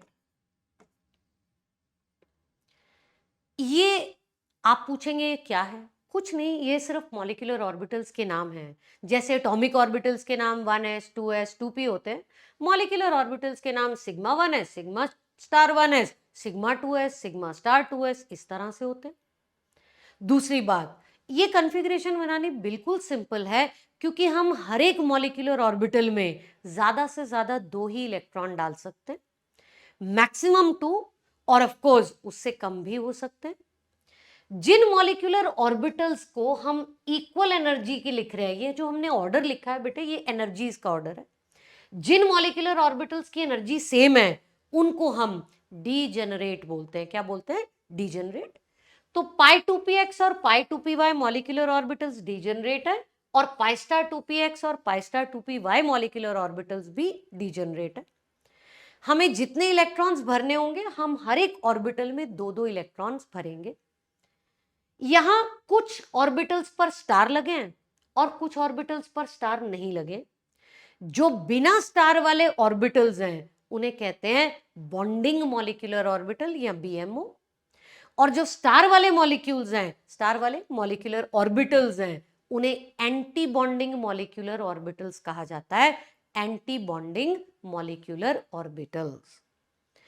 उसकी बात भी अभी आगे करते हैं। ये टोटल इलेक्ट्रॉन्स अगर 14 से ज्यादा हैं तो हमने यहां जो ये लिखा है ये है order of energies.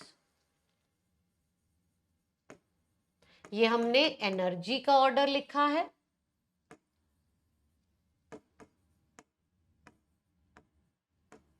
Molecular orbitals की एनर्जीज का ऑर्डर। दूसरा केस भी डिस्कस करते हैं, फिर एग्जांपल्स लेंगे। दूसरा केस है टोटल इलेक्ट्रॉन्स लेस देन और इक्वल टू 14। अगर टोटल इलेक्ट्रॉन 14 या उससे कम है तो बस एक ही चेंज आता है ऑर्डर में, और वो है यहां सिग्मा 2pz और पाई 2px पाई 2py में। इस केस में सिग्मा 2pz बाद में होगा और पाई 2px पाई 2py पहले होगा। मतलब हमारा ऑर्डर बनेगा sigma 1s sigma star 1s sigma 2s sigma star 2s। अब आ जाएगा पाई 2px और पाई 2py, फिर सिग्मा 2pz। बाकी का ऑर्डर सेम है, उसी तरह से चलेगा, पाई star 2px pi star 2py and so on. यहां भी हमने जो निकाला that is order of energies.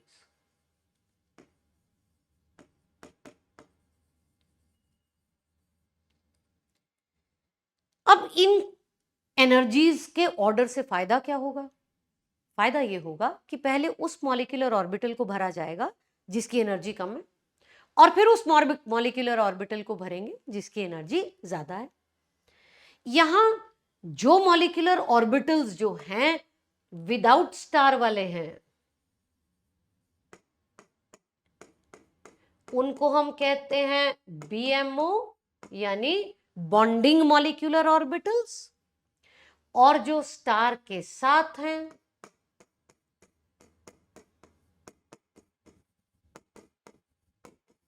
उसको हम कहते हैं एंटी बॉन्डिंग मॉलिक्यूलर ऑर्बिटल्स। ये बॉन्डिंग और एंटी बॉन्डिंग मॉलिक्यूलर ऑर्बिटल्स की हेल्प से हम निकालने वाले हैं bond order. What is bond order? BO यानी bond order NB minus Na/2। ये बॉन्ड ऑर्डर हमको क्या बताएगा? बॉन्ड ऑर्डर हमको बताएगा कि कोवलेंट बॉन्ड सिंगल या डबल या ट्रिपल है। अगर बॉन्ड ऑर्डर 1 है तो सिंगल कोवलेंट बॉन्ड, 2 है तो डबल कोवलेंट बॉन्ड, 3 है तो ट्रिपल कोवलेंट बॉन्ड। एक और बात, जो नीट में मैक्सिमम क्वेश्चंस आते हैं वो आते हैं bond length, bond order, stability comparison. तो सिंपल कंसेप्ट ये है कि जिसका बॉन्ड ऑर्डर ज्यादा है उसकी स्टेबिलिटी भी ज्यादा है। ये बेटा डायरेक्ट प्रोपोर्शनैलिटी का साइन बनाया मैंने, विच मीन्स अगर एक चीज ज्यादा है तो दूसरी भी बढ़ जाएगी। और अगर हमें बॉन्ड लेंथ से कंपेयर करना है, बॉन्ड लेंथ और बॉन्ड ऑर्डर ऑपोजिट चलते हैं। वो कैसे? देखो ना, अगर बॉन्ड ऑर्डर ज्यादा है मतलब सिंगल की बजाय डबल ट्रिपल बॉन्ड है तो बॉन्ड ज्यादा स्ट्रांग है, एटम ज्यादा पास आ गए, पास आ गए तो बॉन्ड की लंबाई कम होगी यानी बॉन्ड लेंथ कम हो जाएगी। That means more the bond order lesser is the bond length. Single bond की बॉन्ड लेंथ सबसे ज्यादा है, बॉन्ड ऑर्डर सबसे कम। डबल बॉन्ड का बॉन्ड ऑर्डर बढ़ गया, बॉन्ड लेंथ कम हो गई। ट्रिपल बॉन्ड का बॉन्ड ऑर्डर 3 हो गया और बढ़ गया, बॉन्ड लेंथ और कम हो गई बेटा। अब हम चलते हैं यहां पर, ये जो मॉलिक्यूल्स दिए हुए हैं इनकी हमें बॉन्ड लेंथ जो है वो कैलकुलेट करनी है। लेकिन बॉन्ड लेंथ कैलकुलेट करने से पहले हमें सीखना पड़ेगा कि इसका बॉन्ड ऑर्डर क्या है। बॉन्ड ऑर्डर से ही हम बॉन्ड लेंथ को कंपेयर करेंगे। बॉन्ड ऑर्डर निकालने के लिए हमें इन सब मॉलिक्यूल्स की मॉलिक्यूलर ऑर्बिटल कन्फिग्रेशन जो है वो सीखनी पड़ेगी। और जो पहला मॉलिक्यूल है that is O2। So let's check O2 का कन्फिग्रेशन। ऑक्सीजन का एटॉमिक नंबर 8, इसीलिए O2 में आपके पास 8 + 8 टोटल इलेक्ट्रॉन्स आ गए बेटा 16। अब 16 इलेक्ट्रॉन्स आपके पास टोटल थे। टोटल इलेक्ट्रॉन 16 में आपने ये देखना है कि आप ऑर्डर क्या फॉलो करते हैं। टोटल इलेक्ट्रॉन 16 मतलब ग्रेटर देन 14 वाला केस हो गया, तो फर्स्ट केस ये वाला ऑर्डर फॉलो होगा। हमें 16 इलेक्ट्रॉन देने हैं और हर एक ऑर्बिटल में 2 इलेक्ट्रॉन्स जो हैं वो भरते जाने हैं। 16 electron, let's write the configuration. Sigma 1s2, sigma star 1s2, sigma 2s2, sigma star 2s2, और इसके बाद sigma 2pz2,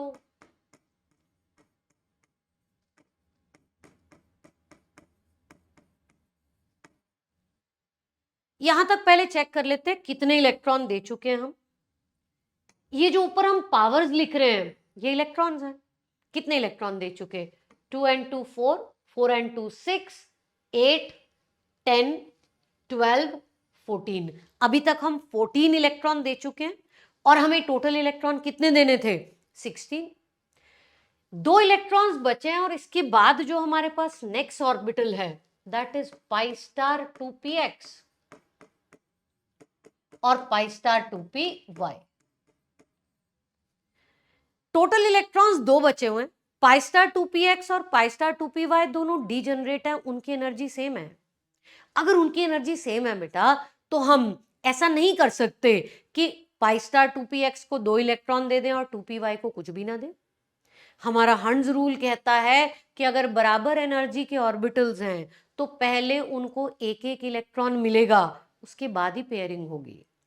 इसीलिए हम यहां कॉन्फ़िगरेशन में दोनों को एक एक इलेक्ट्रॉन देंगे और ये बन गई हमारी O2 की कॉन्फ़िगरेशन।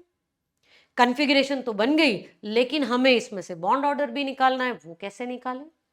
बॉन्ड ऑर्डर निकालने के लिए हमें क्या करना पड़ेगा? हमें ये देखना पड़ेगा कि इसमें बॉन्डिंग मॉलिक्यूलर ऑर्बिटल्स में कितने इलेक्ट्रॉन्स हैं। हमने अभी फॉर्मूला लिखा क्या, Nb माइनस Na/2। यहां Nb क्या बताता है हमको? Nb बताता है total electrons in all BMO, और Na बताता है हमको total electrons in all ABMO।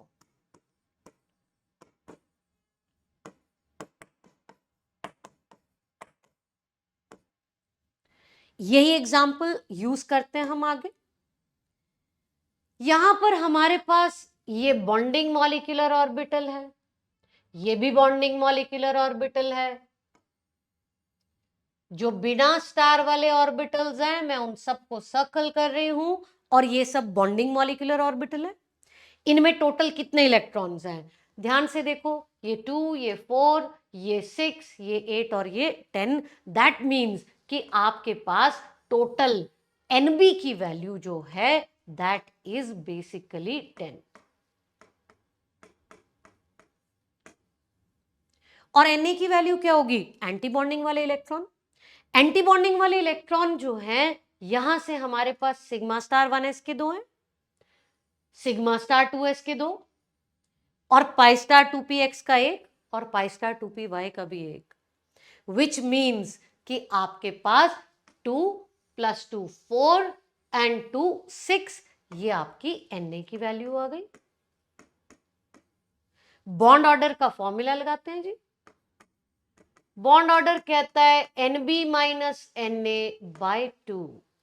ये 4/2, ये आ गया बॉन्ड ऑर्डर 2। बॉन्ड ऑर्डर 2 आते ही हमें पता है कि इसमें डबल कोवेलेंट बॉन्ड है। इसमें क्या है? Double covalent bond. अच्छा, O2 के लिए तो हमने कॉन्फ़िगरेशन लिख ली और हमने बॉन्ड ऑर्डर भी निकाल लिया। बाकी जो मॉलिक्यूल्स हैं उसकी कॉन्फ़िगरेशन यहीं से हम समझ लेंगे और दोबारा लिखने की जरूरत नहीं पड़ेगी। वो कैसे? उसी का जो आपके पास नेक्स्ट ऑप्शन था दैट वाज O2 पॉजिटिव। हमने O2 की निकाल ली। O2 पॉजिटिव में क्या होगा? पॉजिटिव चार्ज का मतलब है आपने एक इलेक्ट्रॉन निकाल लिया। जहां O2 में 16 इलेक्ट्रॉन्स थे, O2 पॉजिटिव में उससे एक इलेक्ट्रॉन कम, यानी 15 इलेक्ट्रॉन होंगे। 15 इलेक्ट्रॉन का मतलब है कि O2 पॉजिटिव की जो कॉन्फ़िगरेशन हम बनाएंगे उसमें यहां लास्ट में, क्योंकि यहां पाई स्टार 2px पाई स्टार 2py 1 था, वहां लास्ट में क्या होगा? पाई स्टार 2px या y में से किसी एक को एक इलेक्ट्रॉन मिलेगा और एक इलेक्ट्रॉन यहां से ये माइनस हो जाएगा। कहने का मतलब ये है कि O2 पॉजिटिव में एक एंटी बॉन्डिंग इलेक्ट्रॉन कम है। यहां बॉन्डिंग वाले तो उतने ही रहेंगे, 2 4 6 8 10, यानी जब मैं इसका बॉन्ड ऑर्डर निकालूंगी तो Nb की वैल्यू तो 10, मगर Na की वैल्यू 5। यहां से इसका बॉन्ड ऑर्डर 2.5 आ गया। नेक्स्ट देखते हैं, अगली ऑप्शन हमें कहती है O2 नेगेटिव। देखो O2 नेगेटिव में क्या होगा? O2 नेगेटिव में 16 की बजाय 17 इलेक्ट्रॉन्स होंगे, और जो एक इलेक्ट्रॉन एक्स्ट्रा है वो इलेक्ट्रॉन हम कहां डालेंगे?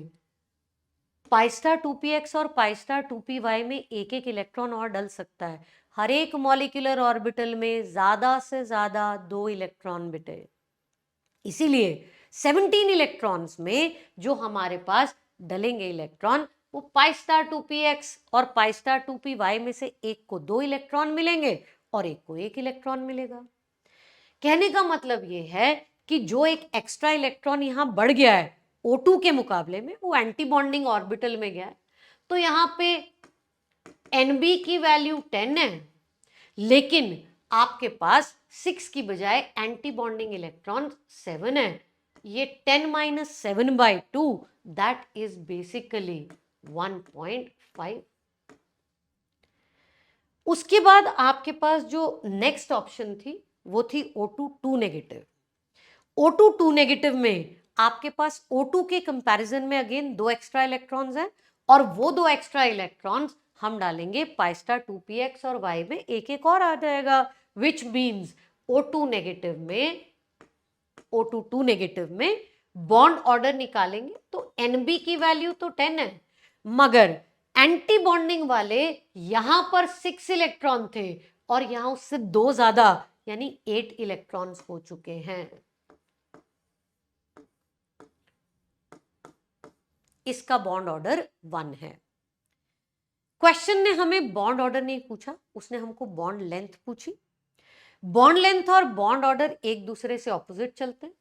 अगर मुझे बॉन्ड ऑर्डर कंपैरिजन करना है तो बॉन्ड ऑर्डर में सबसे ज्यादा O2 पॉजिटिव का बॉन्ड ऑर्डर था विच वॉज 2.5। सेकेंड नंबर पे O2 का बॉन्ड ऑर्डर था जो कि 2 है। थर्ड नंबर पे O2 नेगेटिव का बॉन्ड ऑर्डर है और फोर्थ नंबर पे O2 2 नेगेटिव का बॉन्ड ऑर्डर है। पर हमें क्या पूछा था? Bond length. और पूछा ये था कि किसकी बॉन्ड लेंथ सबसे कम है। बेटे सबसे कम बॉन्ड लेंथ उसकी होगी जिसका बॉन्ड ऑर्डर सबसे ज्यादा है। और किसका बॉन्ड ऑर्डर सबसे ज्यादा आया? सबसे ज्यादा बॉन्ड ऑर्डर आया O2 पॉजिटिव का, इसलिए O2 पॉजिटिव जो है उसकी बॉन्ड लेंथ सबसे कम है। It has least bond length.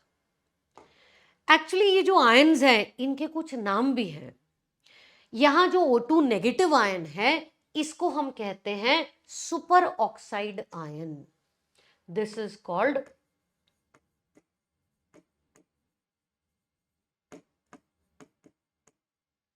और O2 2 नेगेटिव का नाम पेरोक्साइड आयन है।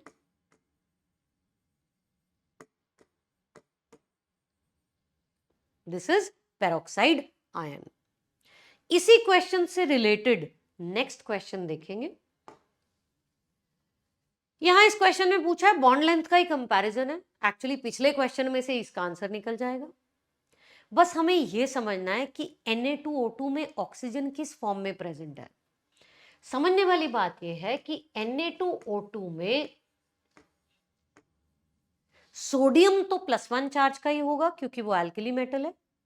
इसके जो आयंस बने हैं वो इस तरह से होंगे कि सोडियम का चार्ज +1 था और O2 का चार्ज जो है वो 2 नेगेटिव था। इसी से बेटे क्रिस क्रॉस करके Na2O2 बना होगा। इसका मतलब Na2O2 में O2 2 नेगेटिव आयन है। इसी तरह से जो BaO2 है उसमें बेरियम आयन है और बेरियम ग्रुप 2 का एलिमेंट है, उसका चार्ज तो +2 होता है। यहां बेरियम +2 आयन और O2 2 नेगेटिव आयन होगा। ये क्रिस क्रॉस करके BaO2 बन जाएगा। इसी तरह से KO2 की बात करते हैं। KO2 में पोटेशियम है, पोटेशियम एल्कली मेटल है, उसका चार्ज +1 है, तो K positive and O2 negative criss cross करके बना होगा। आइडिया ये है कि यहां कौन कौन से आयन्स थे। इसमें O2 2 नेगेटिव यानी पेरोक्साइड आयन है, इसमें भी O2 2 नेगेटिव है, ये भी पेरोक्साइड आयन है, मगर KO2 में सुपर ऑक्साइड आयन है। अभी पिछले क्वेश्चन में हमने क्या सीखा कि सुपर ऑक्साइड आयन का बॉन्ड ऑर्डर 1.5 है और पेरोक्साइड आयन का बॉन्ड ऑर्डर 1 है। क्योंकि इसका बॉन्ड ऑर्डर ज्यादा है सुपर ऑक्साइड आयन का, तो बॉन्ड ऑर्डर ज्यादा मतलब बॉन्ड लेंथ कम। इसी से अगला क्वेश्चन सॉल्व करते हैं। यहां पेरोक्साइड आयन, ये भी पेरोक्साइड आयन, दोनों पेरोक्साइड आयन में बॉन्ड ऑर्डर 1 है। सुपर ऑक्साइड आयन में बॉन्ड ऑर्डर 1.5 है। इसका मतलब ये हुआ कि इन दोनों में oxygen oxygen bond length same है, और क्योंकि बॉन्ड ऑर्डर कम है तो उसके कंपैरिजन में इनकी बॉन्ड लेंथ ज्यादा है। तो Na2O2 और BaO2 इनकी बॉन्ड लेंथ ज्यादा है और KO2 की कम है, इसीलिए हमारा आंसर बनेगा ये फर्स्ट वाला। और इसके साथ चलते हैं another question based on MOT। ये रहा जी। इस क्वेश्चन में बहुत सारी ऑप्शंस हैं तो हमें सबके लिए कॉन्फ़िगरेशन देखनी पड़ेगी। सबसे पहले H2 की बात करते हैं। फर्स्ट ऑप्शन, H2 में इलेक्ट्रॉन्स कितने हैं? सिंपल, हाइड्रोजन का एटॉमिक नंबर 1 है, 1 + 1, इसमें 2 इलेक्ट्रॉन है, और क्योंकि इसमें 2 इलेक्ट्रॉन है तो इसकी कॉन्फ़िगरेशन सिंपल σ1s2 बनी। σ1s2 में दोनों बॉन्डिंग वाले ही इलेक्ट्रॉन्स हैं, तो अगर इसका बॉन्ड ऑर्डर निकालेंगे तो bond order is Nb bonding के इलेक्ट्रॉन 2, Na एंटी बॉन्डिंग का कोई इलेक्ट्रॉन नहीं है, divide by 2, yes the bond order is 1। वैसे हमें पता है कि H और H में सिंगल कोवलेंट बॉन्ड ही होता है, बट स्टिल MOT से भी हमने निकाल लिया। इसी से अगला है H2 पॉजिटिव। H2 पॉजिटिव में हमारे पास एक पॉजिटिव चार्ज है,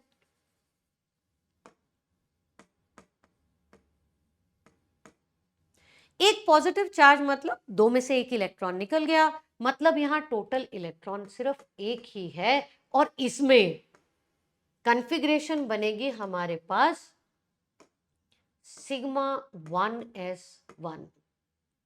σ1s1 कॉन्फ़िगरेशन यानी बॉन्डिंग मॉलिक्यूलर ऑर्बिटल में एक ही इलेक्ट्रॉन है। बॉन्ड ऑर्डर निकालेंगे तो 1 - 0/2, हाँ यहां पर बॉन्ड ऑर्डर 0.5 है, पार्शियल बॉन्ड बना हुआ है, तो ये इसका बॉन्ड ऑर्डर आ गया। और H2 नेगेटिव की बात करेंगे तो H2 नेगेटिव में हमारे पास टोटल इलेक्ट्रॉन 3 हैं। H2 के 2 इलेक्ट्रॉन थे, एक नेगेटिव चार्ज की वजह से एक ऐड हो गया, तो टोटल इलेक्ट्रॉन 3 में हमारी कॉन्फ़िगरेशन बनेगी σ1s2 σ*1s1। बॉन्डिंग वाले इलेक्ट्रॉन्स हो गए 2 और एंटी बॉन्डिंग वाले हो गए 1, तो यहां बॉन्ड ऑर्डर निकालेंगे तो 2 - 1/2, ये भी 0.5 आ गया जी। अब हमें लगता है कि बॉन्ड ऑर्डर निकाल लिया तो स्टेबिलिटी भी मिल गई। बॉन्ड ऑर्डर और स्टेबिलिटी तो डायरेक्टली प्रोपोर्शनल थे। इसका मतलब जिसका बॉन्ड ऑर्डर ज्यादा उसकी स्टेबिलिटी भी ज्यादा, तो सबसे स्टेबल तो H2 है। लेकिन सवाल यह है कि इन दोनों का बॉन्ड ऑर्डर तो सेम आ रहा है 0.5 तो क्या इसका मतलब यह है कि इनकी स्टेबिलिटी भी बराबर है? नहीं। एक और कंसेप्ट जो हम यूज करते हैं कि अगर एक ही मॉलिक्यूल के अलग अलग आयंस बन रहे हैं और उनका एक ही मॉलिक्यूल सेम मॉलिक्यूल उसके अलग अलग आयंस बन रहे हैं और उनका बॉन्ड ऑर्डर सेम आ रहा है, तब जिसके एंटी बॉन्डिंग वाले इलेक्ट्रॉन ज्यादा होते हैं वो कम स्टेबल होता है। More the number of anti bonding electrons lesser is the stability, क्योंकि एंटी बॉन्डिंग बेटे रिपल्शंस को रिप्रेजेंट करता है, इसलिए उनके होने से स्टेबिलिटी कम हो जाती है।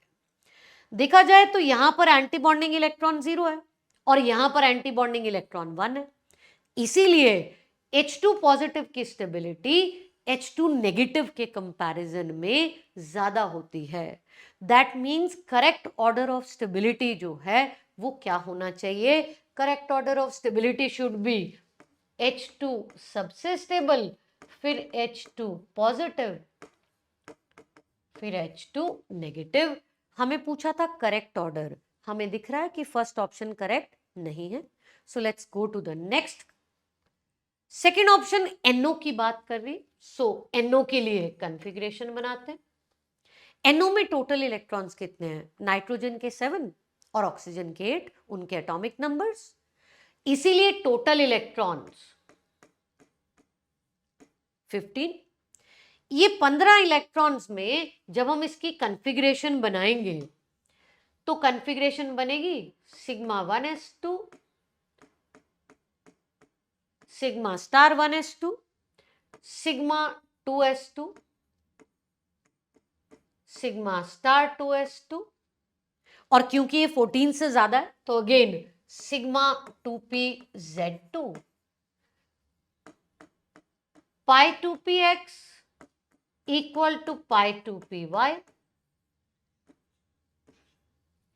ये अब अभी तक आपके पास 2, 4, 6, 8, 10, 12, 14 इलेक्ट्रॉन हो चुके हैं, एक अभी भी बाकी।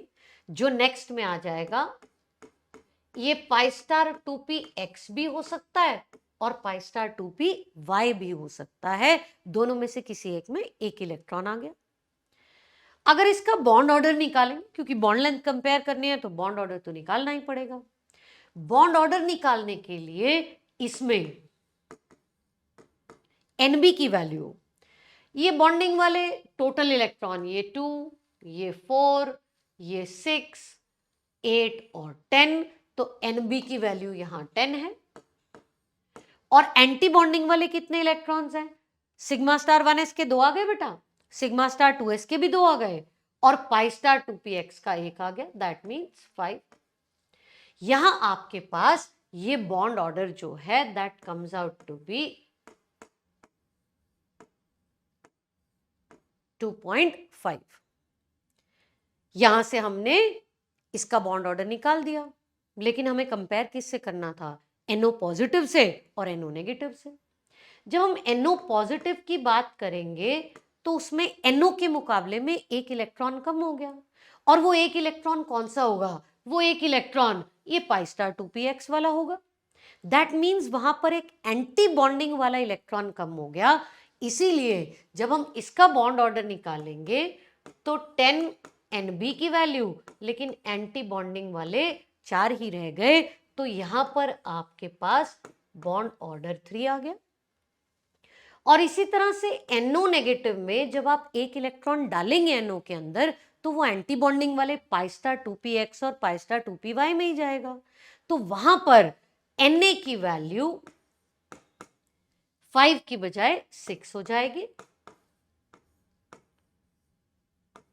Bond order is 2। तीनों के बॉन्ड ऑर्डर निकाल दिए तो हमने बॉन्ड लेंथ कंपेयर कर लेनी है।